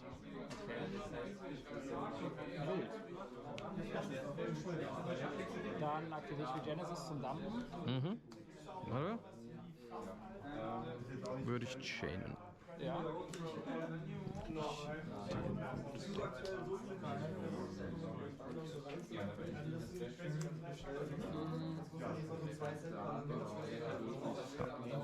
Der macht jetzt nichts, außer dass er in meiner nächsten Endphase auf deine Hand zurückkommt. Yeah, Regenesis, the Regenesis spell can actually also be used to Foolish. But that's not what you want to do with it, but Underdraw is all you get. Ja. Stand by Main.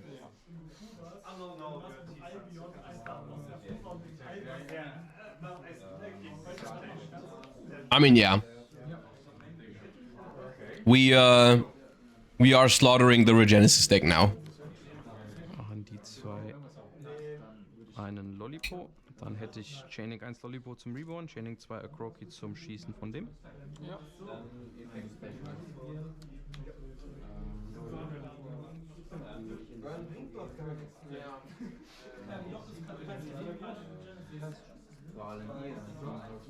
And I also know that there is no Nibiru because it wasn't there last turn, and they clearly top decked a card that, like, Archfiend or something. Snatchy Effekt.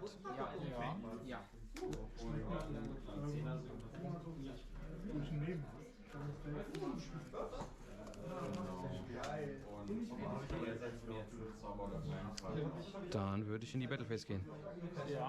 Das sind über 8000. Die kriegen alle, also jeder meiner Yummies kriegt plus 500 Angriff. This is over 8,000 damage. What? Das heißt, ich habe 4 Stück. Das heißt, jeder hat plus 2000. Ja. Ja, das war ein Missplay von mir.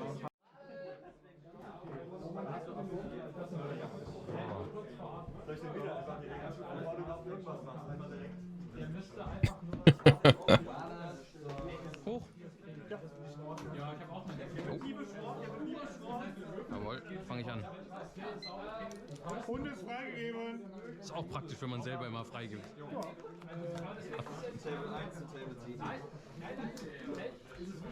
Viel Spaß, viel Glück. Danke, gleichfalls. Stand by Main. Yep. Kapsi-Effekt. Ja. All right, as usual, I have Yummy Surprise in my hand, so I'm not gonna chain block my Cupsy. I want them to ash it because I already have the card, and I'm gonna search for another Yummy name that I want in rotation here, because I'm otherwise only gonna be playing basically one card combo. So since I already have Surprise, which they now technically know I have, or should know I have, but yeah. Kapsi-Effekt.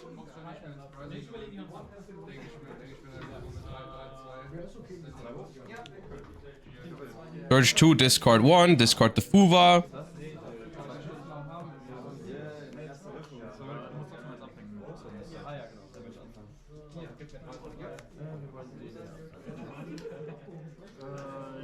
Special Lollipop. Ja. Marshmallow-Effekt.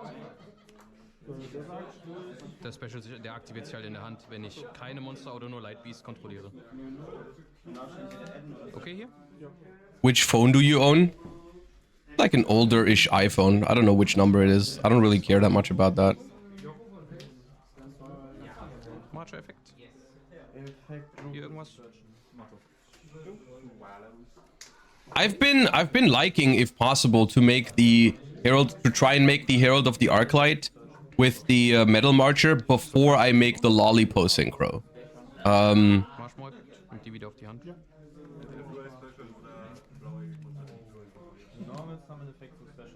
Because that way you basically bait Nibiru before you make Lollipo, which makes your combo after Nibiru, if you get Nibiru, it makes it stronger.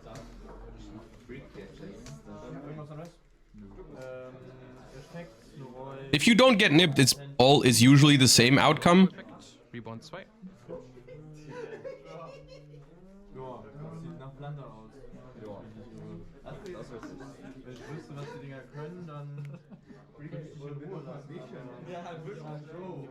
And here I have, once again, so many bodies that I decide to make the IP Mask Arena, I'm pretty sure. Surprise und Gebiet. Okay. Herald ban waiting room. Surprise kennst du nur. I think that is a realistic outcome for this entire thing, yeah. I think Herald ban is not unrealistic. I actually think Herald ban would be a pretty based way to handle Yummy, because I mean, maybe I'm biased because I'm playing pure Yummy, but I don't personally really have an issue with the pure Yummy end board besides Herald of the Arclight. I think pure Yummy without Herald would probably be fine. Ja.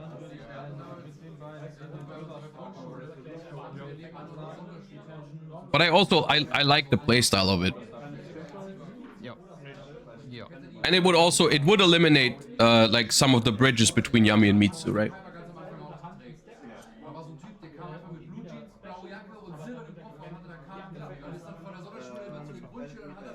Normal some Starfire.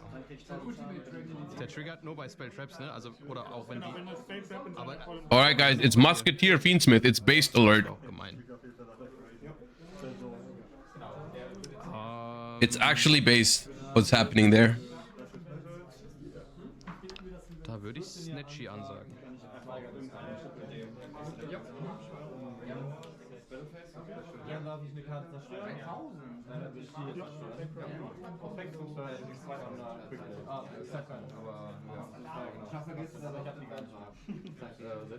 Dann, wenn du keine Trigger hast, hätte ich Cookie-Effekt auf Starfire.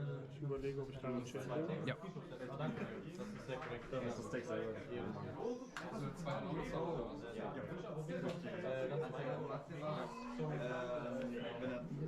Aktuell nicht.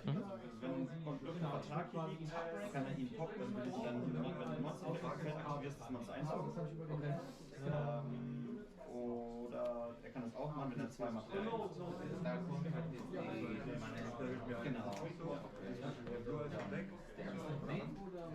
This is an interesting one.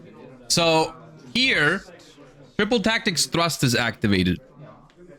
And I'm thinking for a second here, because I know this is gonna force my Herald of the Arclight, basically. But do I negate the thrust? Or do I negate the card that they search? Normally, it's better to negate the card that they search, because thrust, if I negate thrust now, they could in theory activate another one. The only card that makes a huge difference there is if they main deck Dark Ruler. So the question here is, do I play around main deck Dark Ruler, or do I play around a second copy of Thrust? I decide to let the Thrust go through, because I'm like, they probably don't main deck Dark Ruler, and even if they do, I have double imperm and I have surprise set. So I decide, okay, you know what? I'm gonna let the Thrust go through. I'm gonna tag out in response to it as well to draw my card with Cupsy, to potentially find another hand trap and just take the risk, because they need an immensely strong hand here to be able to thrust for Dark Ruler and then still play through double imperm surprise, even if they play Dark Ruler. But it turns out they don't main deck Dark Ruler, so they're gonna search for something else.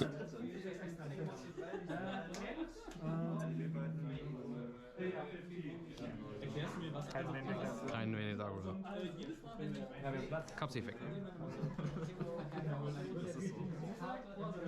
I get my Cupsy draw. Just a cookie, just follow up, but no interruption.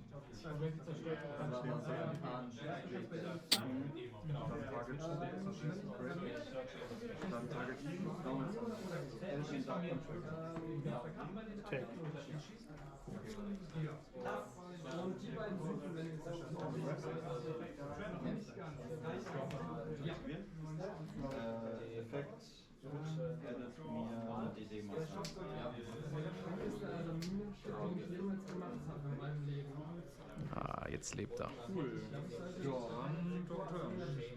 All right, tracked. This is where tagging out into Lollipo is really nice, because it basically makes it so that if they go Lurry, discard Lurry, it's going to be Chainlink 1 Lurry, and then Chainlink 2, I banish the Lurry with Lollipo, which is nice. Add Habakiri. Oh yeah, my bad. I forgot to add Habakiri with my Herald of the Arclight crew. My bad.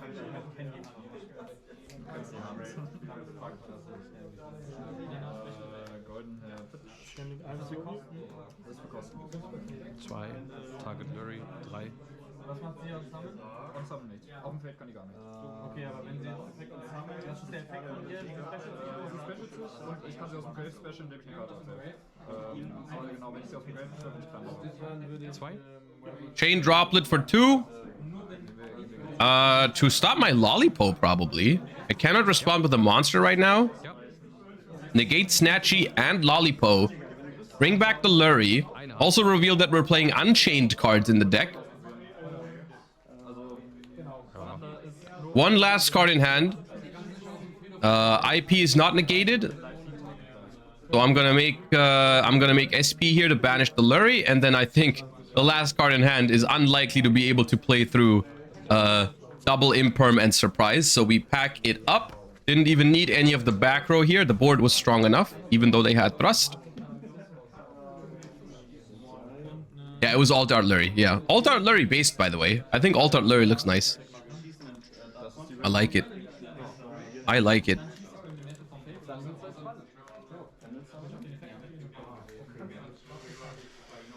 Fiendsmith, ja. Musket. Oh. So I think I should side roll against this, right? Should I?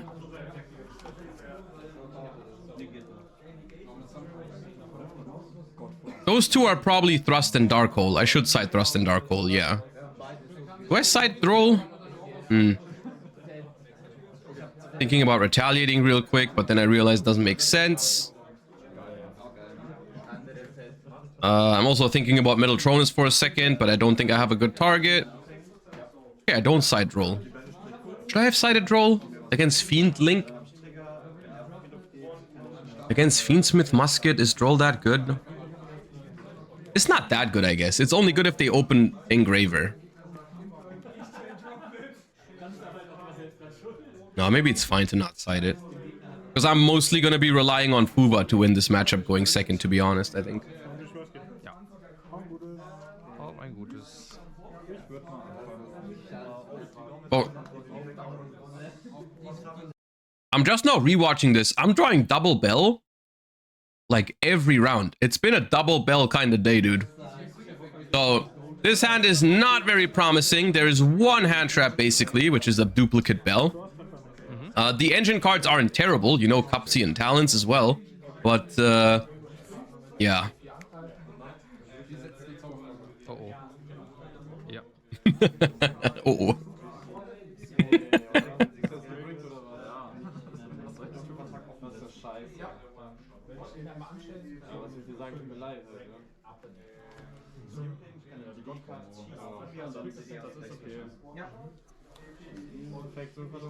So,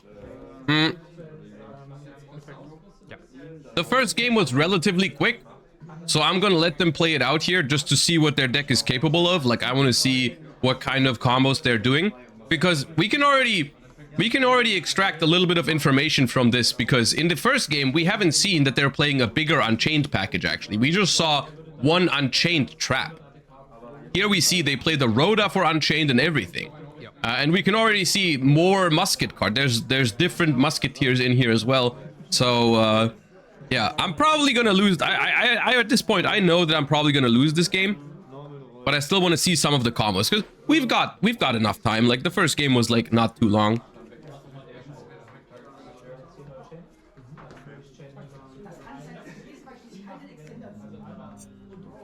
Do you think Dragon Ruler can compete in Genesys? I think it is solid, yes, but I would classify it more as a tier 2 deck in Genesys at the moment, but I like it. The problem is Droll and Lockbird is really good against it, and a lot of decks are still playing Lockbird even in Genesys format right now, because they also made it cheaper. 5 points for Droll I think is crazy. And that's a problem for it. Ah, ja, der Gierige, ja.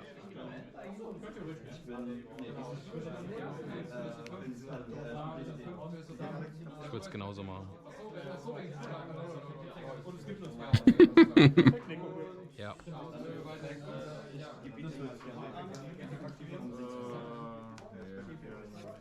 I said that's greedy when they went for Necroquip and then discard Engraver instead of making Caesar.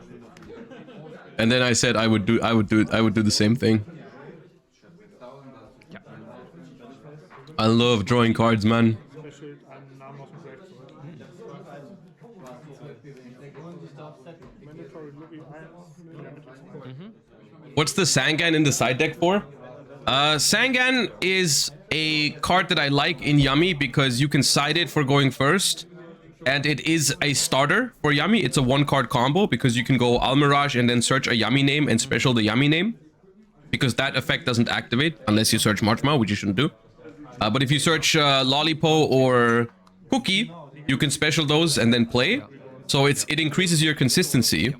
But if you already have Engine, you just normal summon Sangan, make Almirage, and search a hand trap, and then play anyways with the other Yummy card. So it's like it's a consistency card that can also be non-Engine. I like that flexibility. Uh-oh. I think that's awesome. Jo.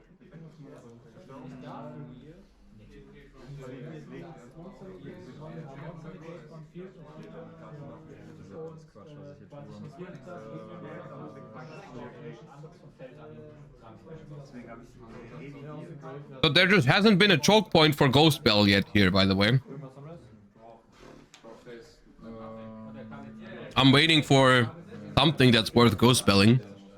But I also saw that they play Talents and Thrusts, so, Thema reingemischt. like, I don't know.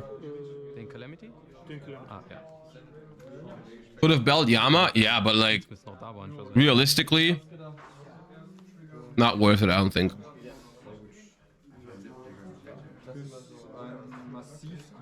Ja. Is this live or recorded? I'm not commentating from my desk and playing at the same time. No, this is me playing my locals. And we're commentating over it after the fact. Because I mean, the thing is, like, I could just go to my locals and stream them. But I'm gonna be honest with you, I think the content is better when someone commentates over it and I can explain what I'm thinking in certain instances, right? I personally just feel like it's more educational this way. The lower effort way would just go to locals and stream it. But I think this is better content, and I'm also learning from this as well. Like, I personally think this is just, I think it's a win-win situation, because I think looking at how you played and reevaluating your plays and everything, like, is an important thing to do anyways. So I like doing it, and I also think the commentary adds value for the content. So I like doing it this way.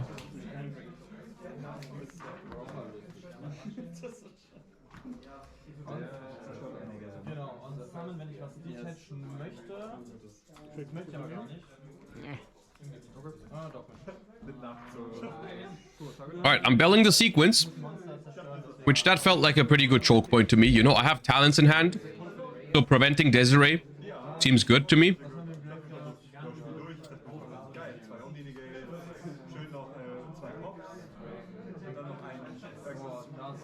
What if you pretend this is live and go, no, Josh, don't do it? I've done that before. I've baited myself into thinking I was gonna make a certain play on camera because I thought that's what I did, and then I didn't do that. So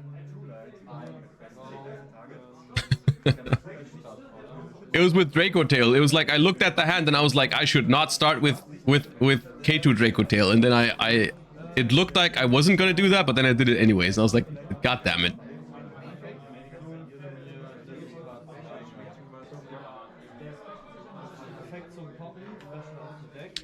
Is playing talents in this format good, or just put a nip in place of it? That's impossible to answer without knowing what you're playing and so on. But in general, I think talents is a pretty good card this format. But depending on your deck, you might prefer the hand trap. Alright, discard Lurie for a bow. It's kind of nasty.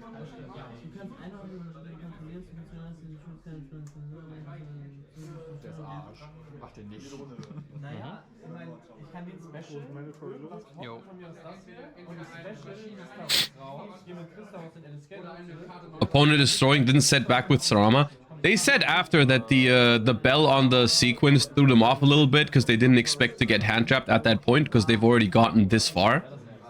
Here I get thrusted anyways for Black Go last, which is like, it honestly, It was breakable until this moment. Caesar is not that good against Yummy, and I have talents and everything, but... And I draw Ash a second too late. I could have Ashed the Thrust or something, or I would have probably Ashed earlier, but... the Black Goat is gonna make this essentially unplayable for me, which is unfortunate. I'm still gonna try, I think, but... Because we have time. But the Black Goat is going to be a problem.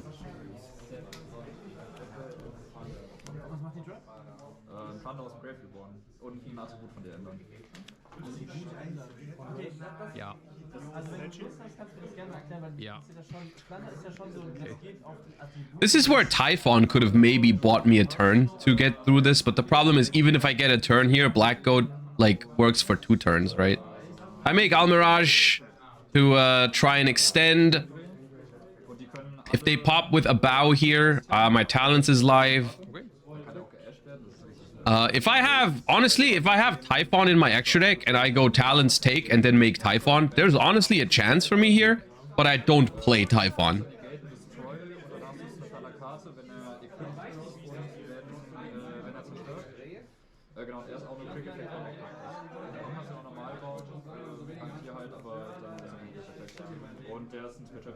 Überlegen. Also der Plan ist halt, du machst dann vom Gegner, du grindest halt. Typhon would be so nice here. Would Typhon win me the game? I mean, not necessarily on the spot, but Talents... How big is a bow? How big is a bow? 28?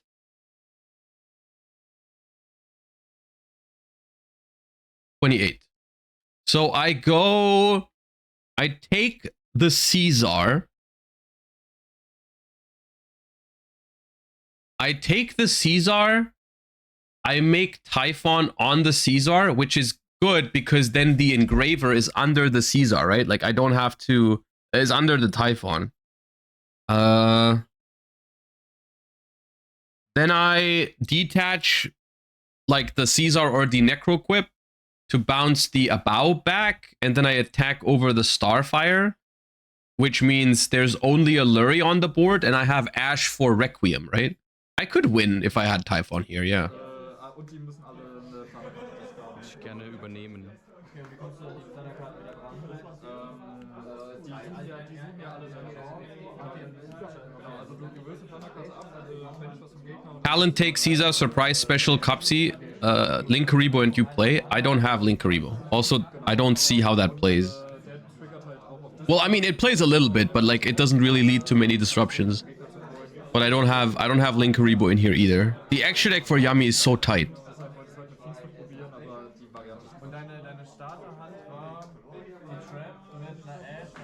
I mean, yeah, if I had Linkaribo, I had to play that way as well, but I don't. So I have no way to play here. And with this much follow-up, I think I can't really win. Set eine und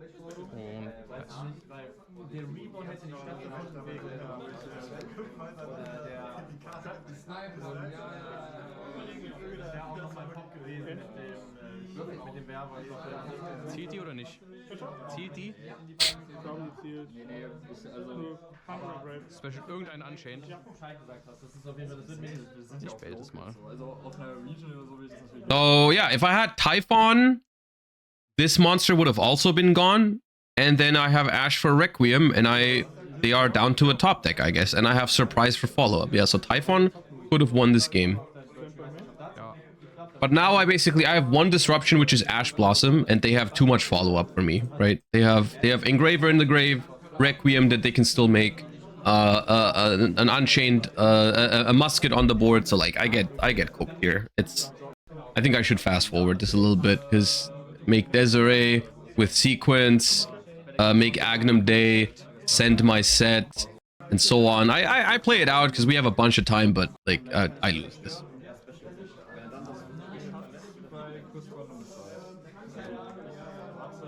Alright, here I do something. Drollin Lockbird I don't think is phenomenal in this matchup, but I think it becomes a lot better when I go first, because I can stop things like Triple Tactics Thrust from being activated after I droll them. So because I cite the Sangan anyways, I decide to put in one draw to search off of Sangan in case I draw it. But other than that, I don't really have much in my side deck against this matchup. So I just have to take out like the Fuvas for going first and keep in maximum engine.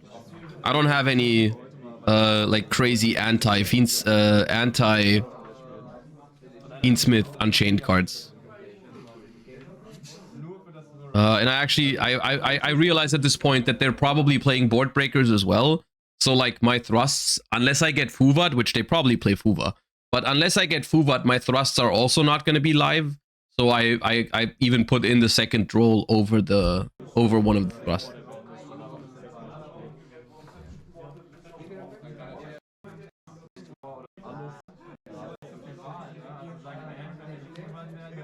And honestly, the hand is fine.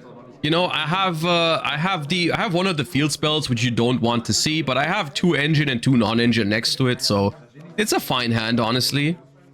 Right? Ash Imperm plus access to Cupsy plus an extender, which is just another Cupsy. But it's okay. In this game, I'm gonna chain block the Cupsy search because I don't want to get ashed on it. I want, especially against a deck that plays some board breakers. Like I've seen Droplet before and stuff like that.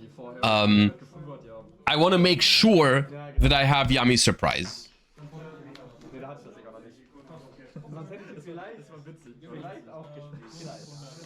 Special Cupsy? Effect Minion Target Cupsy. Chain Snitchy. So here we go. Chain block the Cupsy search because I go Chainlink 1 Minion to revive, Chainlink 2 Snatchy to Synchro, and then both of them are summoned at the same time. So I go Chainlink 1 Cupsy main deck monster, Chainlink 2 Cupsy extra deck. And that means my Cupsy here is protected from Ash Blossom. It could be impermed here, which you can also play around if you have another name in hand. You can make another Snatchy before you make this play. And then if they go imperm, you can chain Snatchy to Synchro. I discard the field spell.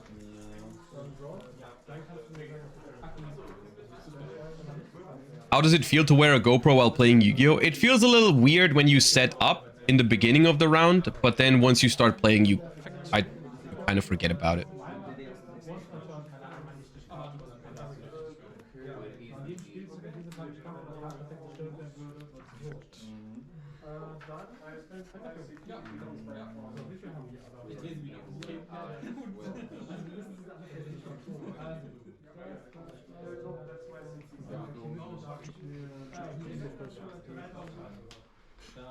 It feels so busted to go surprise special a Marshmallow and then add the surprise back to your hand instantly. It's like walking into a supermarket and then walking out without buying anything. It feels illegal.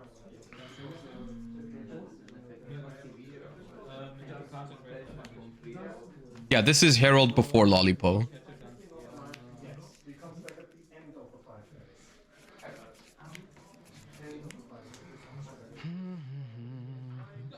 Are you theoretically allowed to record YCS gameplay? I asked, but I think for regionals and YCS level events, it's not allowed.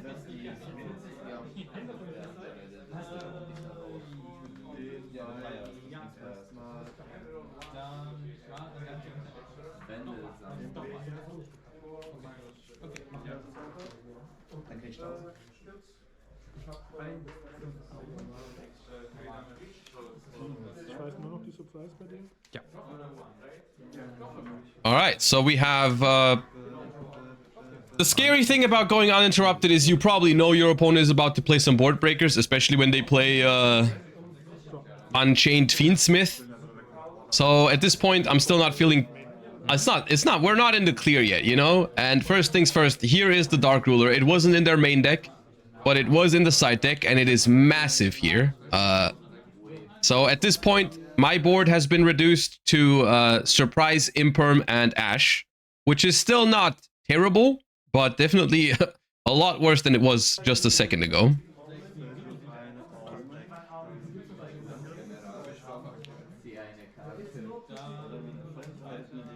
All right, I'll give you a little bit of hindsight here.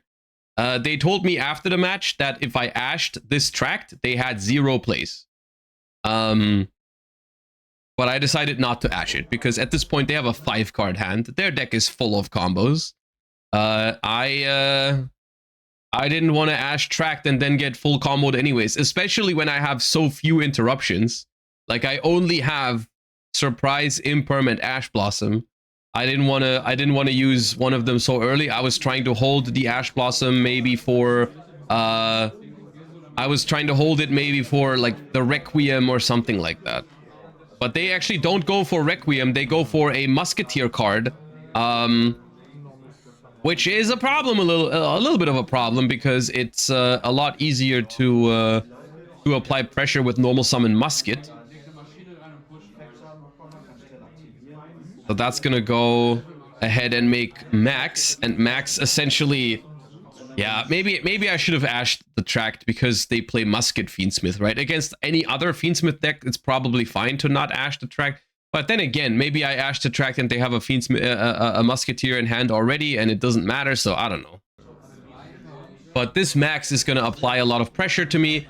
Here is another crucial moment where I have to decide. I'm gonna have to stop this Max. All right, so I'm deciding between ashing this Max or imperming this Max, right? If I imperm this Max, they can potentially dodge it with a card like Forbidden Droplet, which even though my stuff is already negated by Dark Ruler, you can still activate Droplet because it has the other effect to halve the attack points, I'm pretty sure. So if I imperm this, there is outs for them to dodge it. At the same time, I know they're playing Thrust, so if I ash first, so far I haven't used the monster effect. So if I ash this, that could make the Thrust live very early, and they could Thrust for something like a Feather Duster or something before making Requiem. So that could be a problem as well. So that's why I think I decide to go for Imperm first here. I'm Imperming the Max because I don't want the Thrust to be live instantly.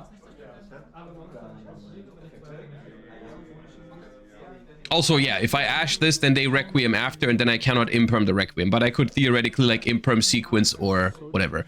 And they have Droplet, which I'm just quickly confirming, but I'm pretty sure you can use Droplet even if the stuff is already negated because of the having the attack portion still making, like, it still does something. I think the wording on it makes it so you can still activate it. We both weren't 100% sure on this, but I'm pretty sure that's how it works. So yeah, I imperm the Max, and they have Droplet to dodge it. So it was Dark Ruler and Droplet, which is painful. They get I tell them, you know, I have 3 spells, right? And they're like, oh yeah, I know. I only play 2 different muskets. I'm like, okay, well, that's good for me. Only two muskets have been special summoned. And here I act a little bit too quickly because I'm like, you know, we've used tract. We've normal summoned, so what if I just surprise bounce both of these monsters and I have an Ash Blossom in my hand? I'm probably fine, right?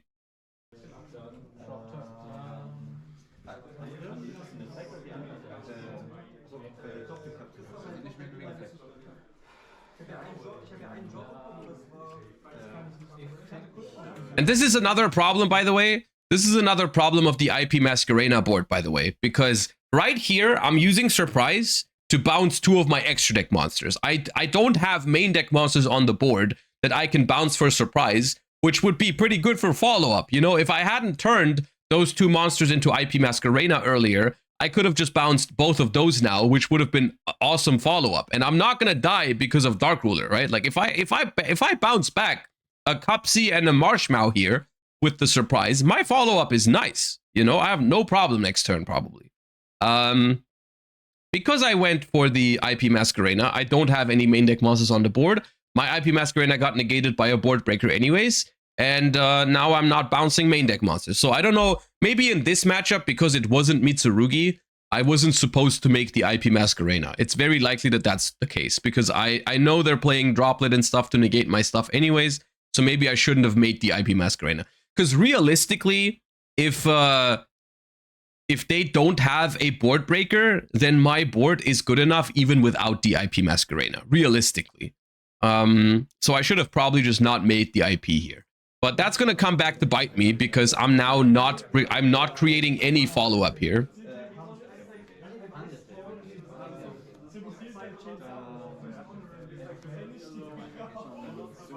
And this is what I like. This is one of those mistakes that I've talked about in my deck profile as well. I said like sometimes I make mistakes and I realize like 1 second or like a split second after I activate the card, I forget, or like I realized that it wasn't optimal because I forgot that Fusion Lacrima came back. So the Tract in the graveyard is actually like a play here with 2 Light Fiends. I forgot. I was so used to playing against Fiendsmith in the TCG without Lacrima that I didn't realize like, oh, this Tract, after I bounced those 2 monsters, is actually an insane play now.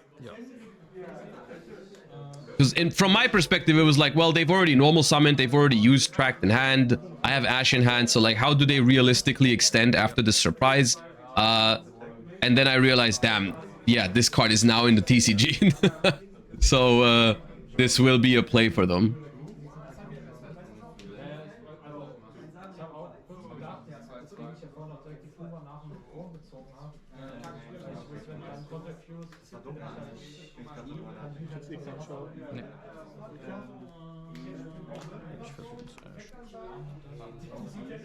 So I Ash the Requiem.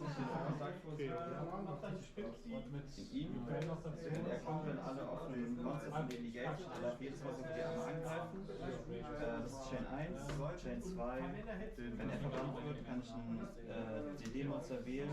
Wenn das Monster im Kampf zerstört, füge ich den Schaden für die Applikation.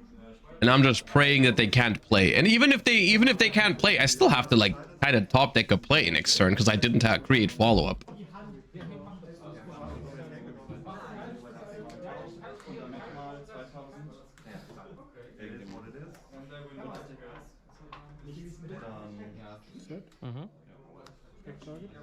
And they have an Unchained monster.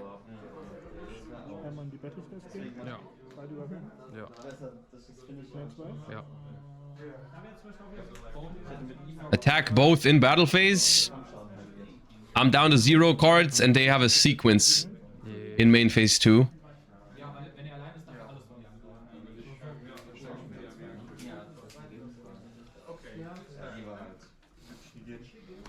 Yeah, I forgot to search Habakiri again, damn it. And now they're just styling on me with Aerial Eater instead of making Desiree for my top deck. Now I'm just being styled on. But this game I think is once again, it's a loss, but it's an interesting one because there is things to take away from this. Because in this matchup, I don't think I'm supposed to make the IP Masquerena. And because this is a completely different picture if my surprise is able to bounce 2 main deck monsters into the hand, right? Like if I have 2 yummy names in my hand right now, I'm feeling very good about my chances to actually, because they're going to be able to make a board here, but like I'm probably going to be able to play into it, right? Oh yeah, they didn't have Desiree actually, you're right. They couldn't make Desiree. But realistically, I mean, the mistake with the surprise bounce is also coming back to bite me because I forgot about Tract fusing into Lacrima. I just forgot that was a thing in TCG again.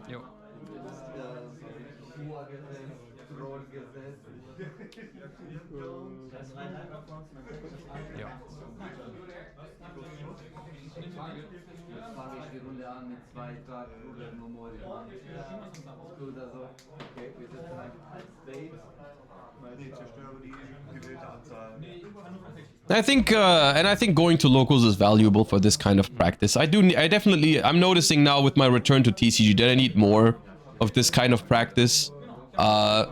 Even if it's quote unquote just locals, you know, like there's still things that you can do better and improve. Wow, you speak German? Yeah, it's crazy, right? German speaks German? No way.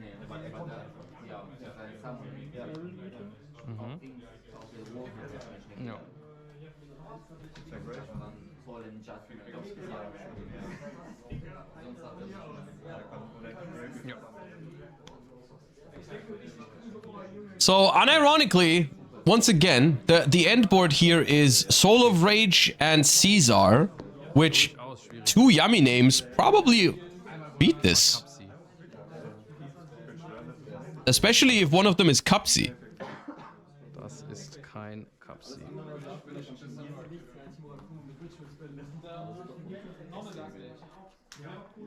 Normal. Yeah, we top deck Ash. That's not gonna be enough.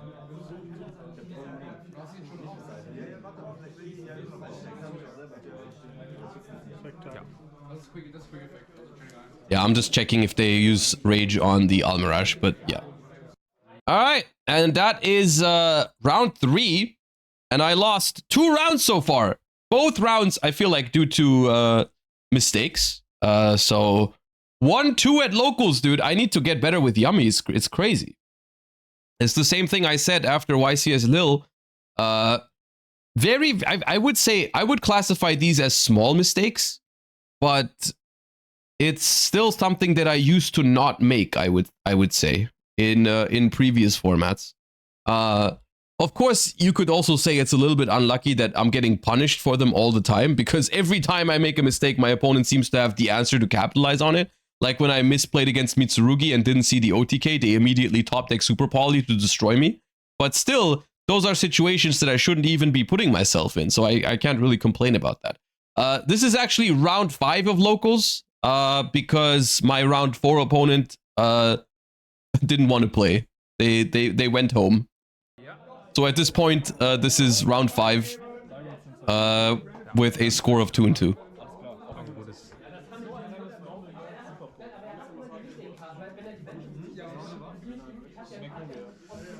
Stand by main. Alright, we're going first with 2 Fuvas. Awesome. But since we didn't open Piri Rise map, we can go normal summon Fuva and make Almirage. So 1 Fuva is actually not a problem. You just... even 2 Fuvas, if you play 2 Fuvas, it's not a problem, because you can normal summon one, and then you discard the other one for Cupsy Yummy Way. So it's not that bad. Special Cookie.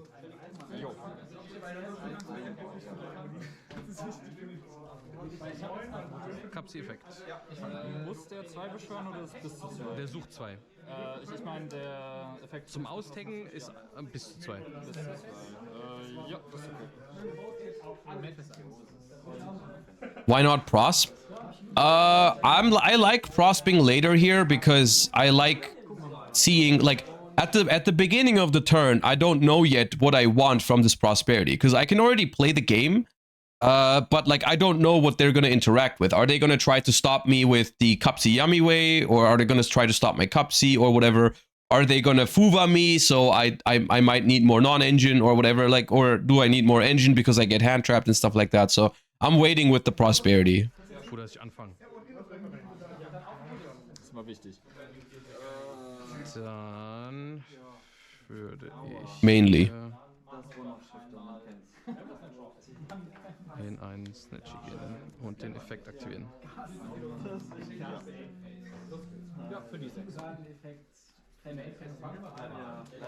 Yeah, if you can combo already, you're also deck thinning, and so you have a higher chance of finding non-engine after your combo. Special Kapsi-Effekt. So here, I'm using Cupsy's effect. I'm not chain blocking it this time around for a couple of reasons.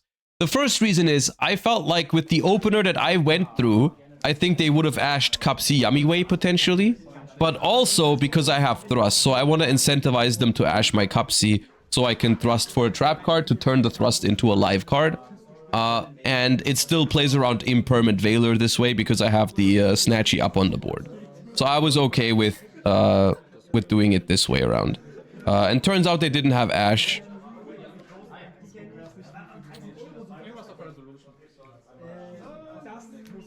Marshmallow? Der specialt sich einfach? Genau. Wenn ich keine Monster oder nur Light Beast kontrolliere. Okay, ja. Und on Summon könnte er eine Yummy Spell from Grave of the Hand nehmen.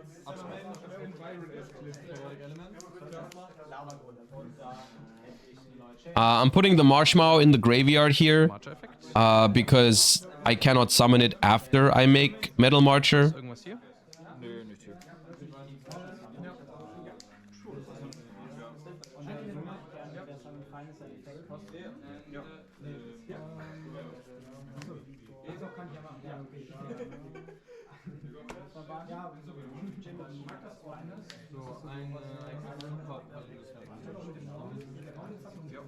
Surprise zum Reborn. Effekt Marshmallow. Ah, okay, ich verstehe. Ja, Ist kostenlos jetzt die. toll. Ich liebe Yummy. Doch so schön. And so here, I think I pros for 3. I think prospering for 6 is very hard in this deck. I'm taking away the Link Spider 3. because I didn't get nibbed, so that can go. But I think it's really hard to decide like what to prosper away in this deck sometimes. I'm just trying to find any non-engine here. I don't need any engine. So here it's between the Imperm or the Yummy Surprise, and I do take the second copy of Yummy Surprise. I like that more than the Imperm because I think you usually always want to open up the opportunity to go for a the revive with Surprise, but the bounce 2 is also very powerful, so I decided to go for that over Imperm. And they pack it up. Now they did say before the match they were on a little bit more of a fun deck, and so they were like, yeah, I'm not playing into this Yummy board, which it wasn't even that crazy of a board, but they scoop it up. So I'm siding blind, so I think I'm just putting in the thing that I've been siding all day basically. I'm putting in 2-Droll, Dark Hole, and Thrust blind, I think. Yeah.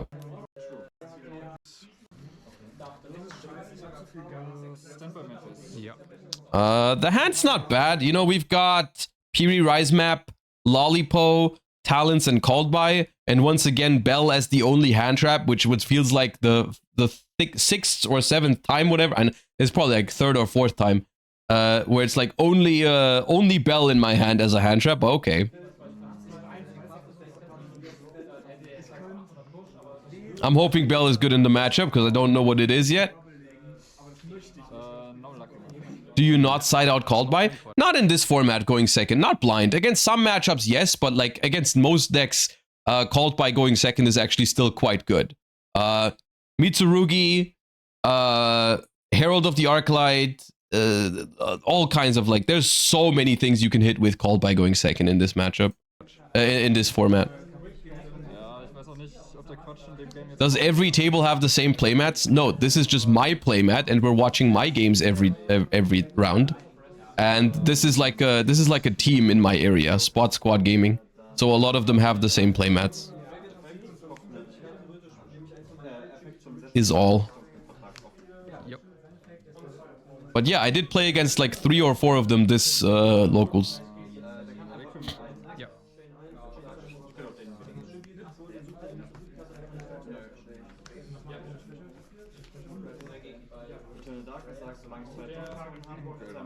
Ja. Monster auf Spielfeld weder Zielfeld Zauberfalleffekte wählen noch was noch als Material für Fusion sind nur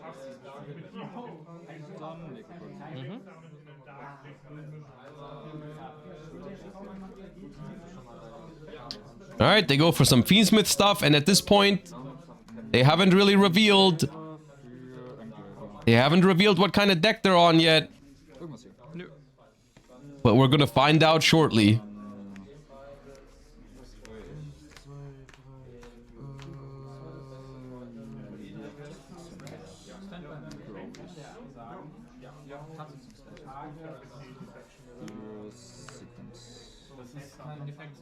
At my locals, we ran a TCG exclusive night. Could you see yourself doing this? What do you mean by TCG exclusive night? Like you can only play TCG exclusive archetypes or cards? Or what do you mean? Didn't Bell Fiendsmith? No, why would I? I'm not using Bell on Fiendsmith when I don't care about Caesar with my deck. Like, I can let them make Caesar. I'm trying to hold for sequence or for something more impactful.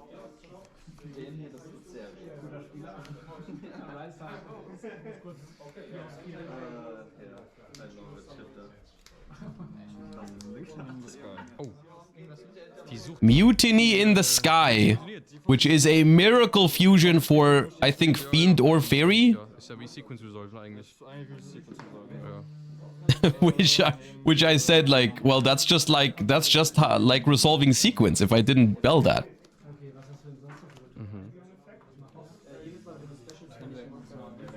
Is it tier? You're gonna find out. You're gonna find out in a second. We make Aerial Eater. Ja. Kommt jetzt Quatsch? Jetzt kommt Quatsch. Jetzt kommt Quatsch? Jetzt kommt Quatsch, hat er gesagt. Oh Gott, ja. Plunder Patrol. I think that's golden hair. Die, ja, okay.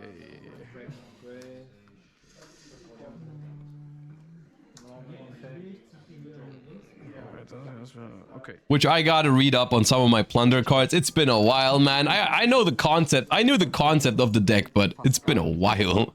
So optimal. Agnum Day. Ja. Agnum Day. Dann Agnum Day für Lacrima. Tag out into Lacrima. Dann brauche ich den Buddy.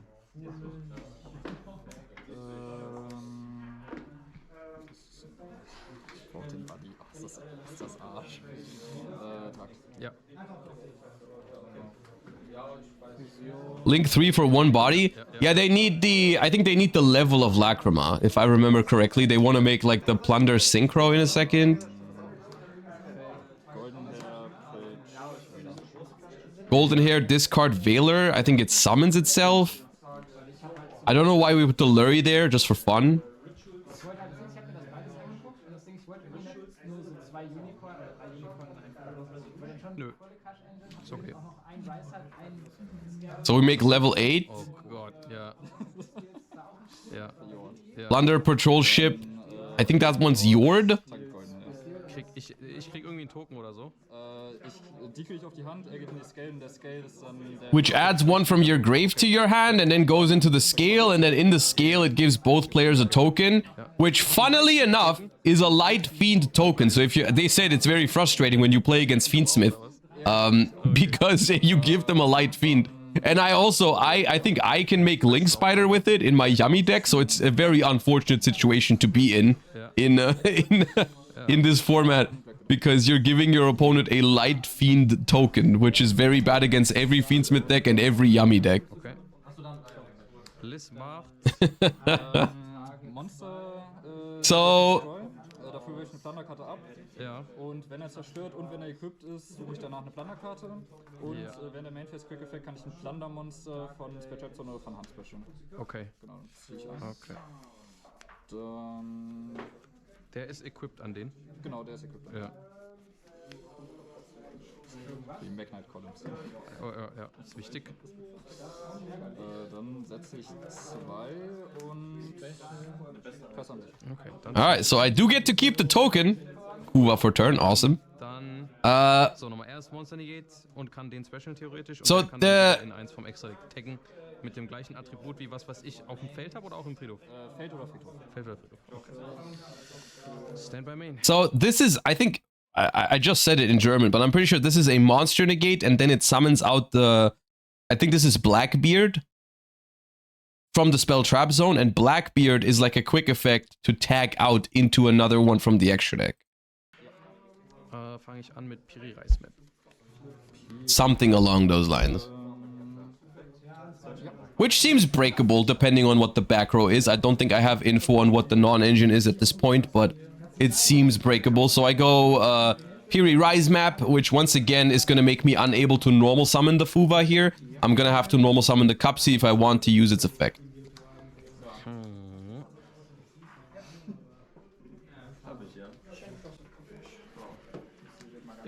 Dann würde ich Normal Summon Cupsy machen und den Effekt aktivieren. So I go normal summon Cupsy, activate effect, and we'll see if they use this to negate.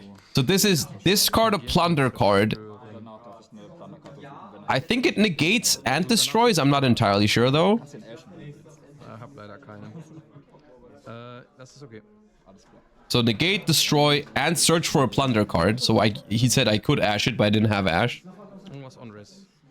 And then the other effect to bring out the Blackbeard is not part of that effect. It's another effect. So I on res, I can go talents to take here.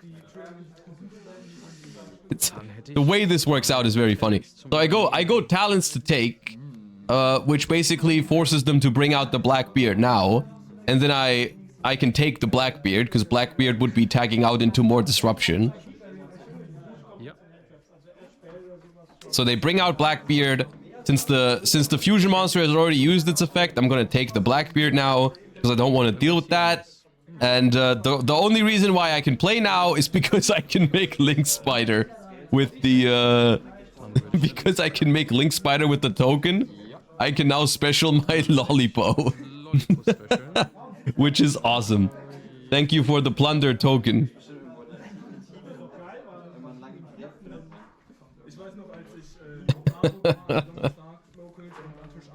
Und den Effekt von Lollipo ansagen, Target.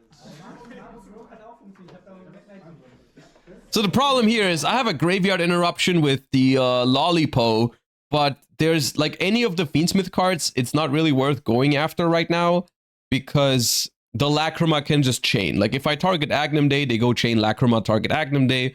If I target Sequence, they can go Lacrima chain on Sequence or something like that. So I think this has a graveyard effect, so I take away this. Die würde ich jetzt ins Deck mischen. Ja, das ist voll okay. Okay. Irgendwas hier on Riss. Nee, mach ich weiter. Okay. And at this point, because the Link Spider is an extender for me, I get to go into Cupsy Yummy Way, activate the effect. And I don't know if it goes through or not, I forgot. But even if they have Ash for this, it's like I can tag out and everything. Zwei Brees im Friedhof, ne? Ja. 2 Brees habe ich. Gott, ja, das ist okay. So the Surge goes through, and at this point, it's like it's gonna be very hard for them to stop Yummy from popping off here. I can search 2 names. I have a free discard in hand in the form of the Fuva. The only thing here is I'm not going for Marshmallow because I took control of the Blackbeard. I cannot special Marshmallow, so I'm not gonna search Marshmallow here. But I haven't specialed Cupsy yet because it was my normal summon. So I can still special Cupsy and I can still special Cookie because so far I've only special summoned Lollipo. Special Summon Cupsy. So we go special Cupsy. We go for the Link 1. All of this now is very hard to interact with because if they try to do something about my field spell or my Snatchy, I can chain my Cupsy to tag out into more monsters, so that's gonna be annoying for them to try and stop the Snatchy. So I'm just gonna go in this case I think I go for the field spell that boosts my attack points because I'm just trying to go for game.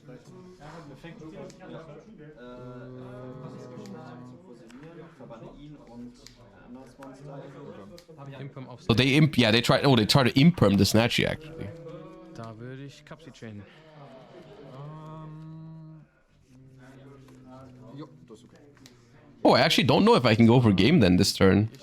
Ein Lolli und ein Because I don't have Snitchy ist negiert.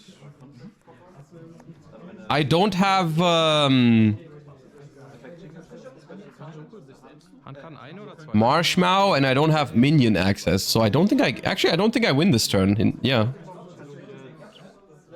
Du kannst einen nicht angreifen.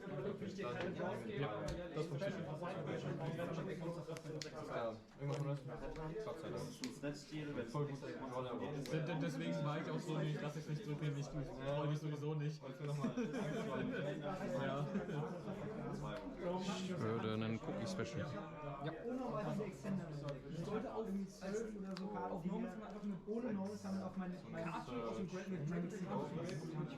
Lollipo-Effekt. Ja, klar. So I think I'm just gonna make a board. I think I wanna. This is what I'm doing. I'm trying to make Herald here before I commit to other things. Does your locals not play any music? I don't think so.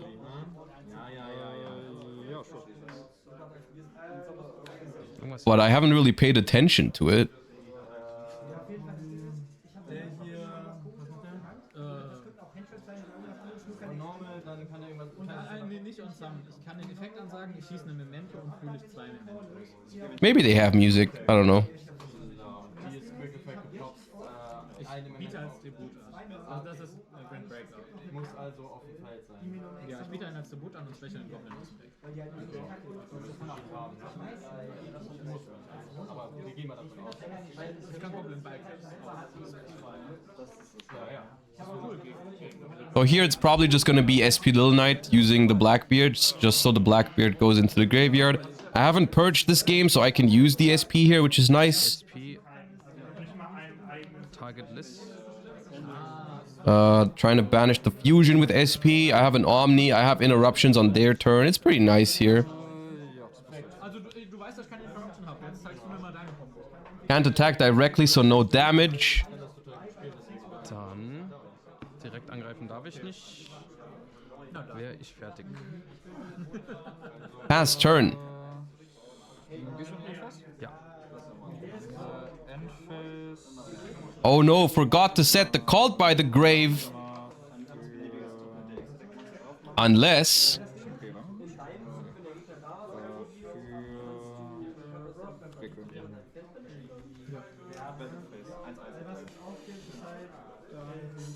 Das ist bodenlos. Ja, das ist okay. Here, okay, here, the Lacrima still goes into the deck.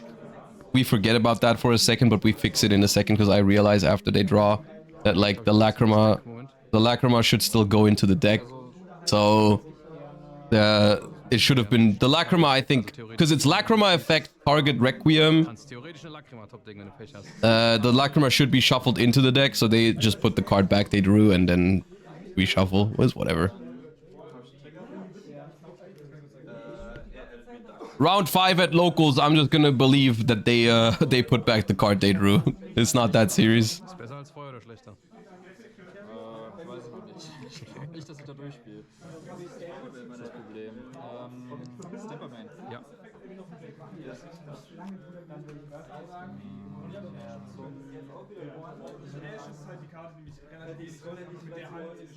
Where did you get this playmat? This is from the OCG. It was from, like, I think Japanese nationals or something. I saw a player on Twitter like post a picture with it, and I thought it looked awesome. So I messaged some people that I know over there, and someone like found me one.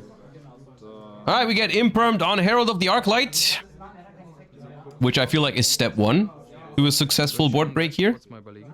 I mean, one other board breaker here would actually, like, if they top deck like Super Poly now, it would be playable.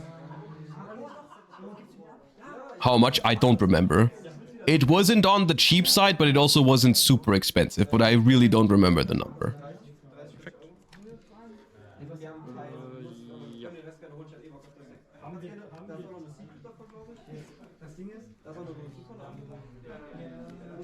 Kapsi-Effekt. Sucht 2 und wirft einen ab. I was looking for a playmat that, like, has zones but doesn't have anything else on it, because I really like that. Like the one I'm using for my desk as well.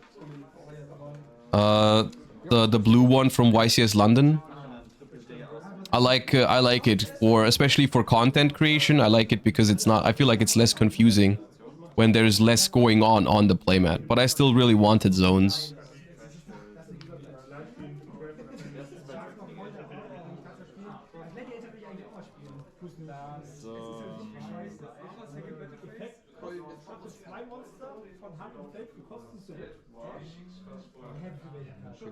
Why does your voice sound so different in German compared to English? I've heard that a couple of times now. I've heard people say that. I don't, maybe it's just German has a different tone to it than English. I have no idea, but people often tell me you sound completely different on stream compared to when you talk German. I don't know. I think it's because the German language just has a different tone than the English language. Okay, dann ist das hoffentlich ein Clusterhafen. Josh has a twin, one speaks English, the other speaks German. Or it's that, yeah, maybe it's that.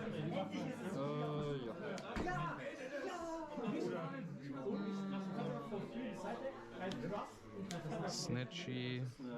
All right, so what is this? Golden hair effect in the graveyard. Discard. I forgot the name of the other one. Discard one.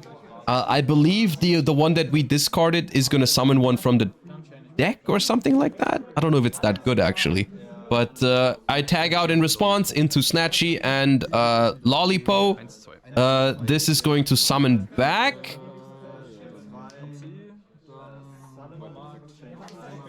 They activate the one that they discarded to summon from deck, which gives me another tag out. I'm going to tag out into Snatchy plus Cupsy. After this resolves, I'm going to be able to place a Croaky from deck and draw a card with Cupsy. And then I can go into a quick synchro. I don't know what I go for. Either the double book or the just synchro and pop. I forget. I think I'd probably double book this.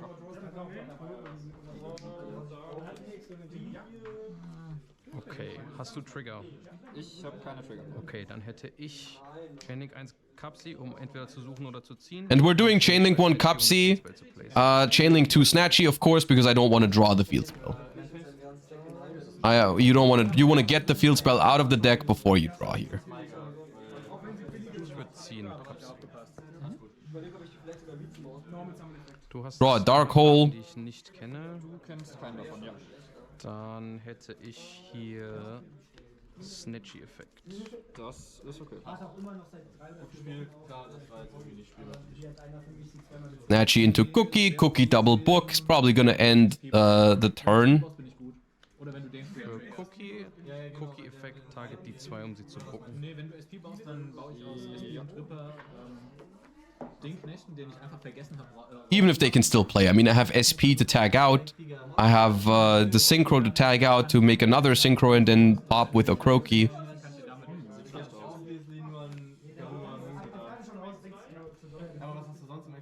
This one's gonna be tough for Plunder, I think. Okay. Yeah, and they pass. They pass, and we're gonna go through the motions here, but there's not too much left to commentate about this turn because I'm basically... I have a Herald of the Arclight on the board, so I don't even have to respect like a Nibiru or something. I can just go. All I need to do is get to the other field spell, because then my stuff is incredibly big, and then, you know, summon a bunch of things. I bounce the set monsters with surprise, and then go for game. All right.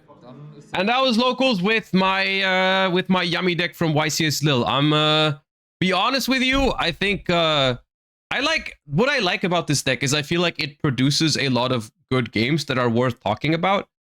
Which, I mean, it just so happens that I also didn't really play any floodgates in the deck. Besides, some people would consider Droll Lockbird a floodgate. But yeah. There's been a lot of interesting things in this recap, in this locals, because I'm realizing in hindsight now that the 2 matches that I lost, I could have played better, which I think is always interesting. So yeah. Herald is a flood? Yeah, okay. Herald is a flood, sure. But I'm not gonna take Herald out of my Yummy deck, alright? And realistically, Yummy uses it like mostly for the negate effect, but yes, technically Herald is a flood, yeah. Will you consider doing some remote duels? Yeah, at some point. We're gonna probably do remote duels for Genesys format this Sunday, but we can also do some advanced remote duels eventually as well. I'm trying to get more guests onto the stream as well for remote duels. I thought that was always really fun when we had, like, for example, Pack on the stream to remote duel with, and then like do some playtesting and so on. I thought that was always cool. But yes, there's a lot of things in the works right now with the TCG content. So far, I'm really enjoying the locals reviews and everything. I hope people are enjoying them too. But yeah, it's been another locals with my YCS Lil deck. Hope you all enjoyed that. Okay.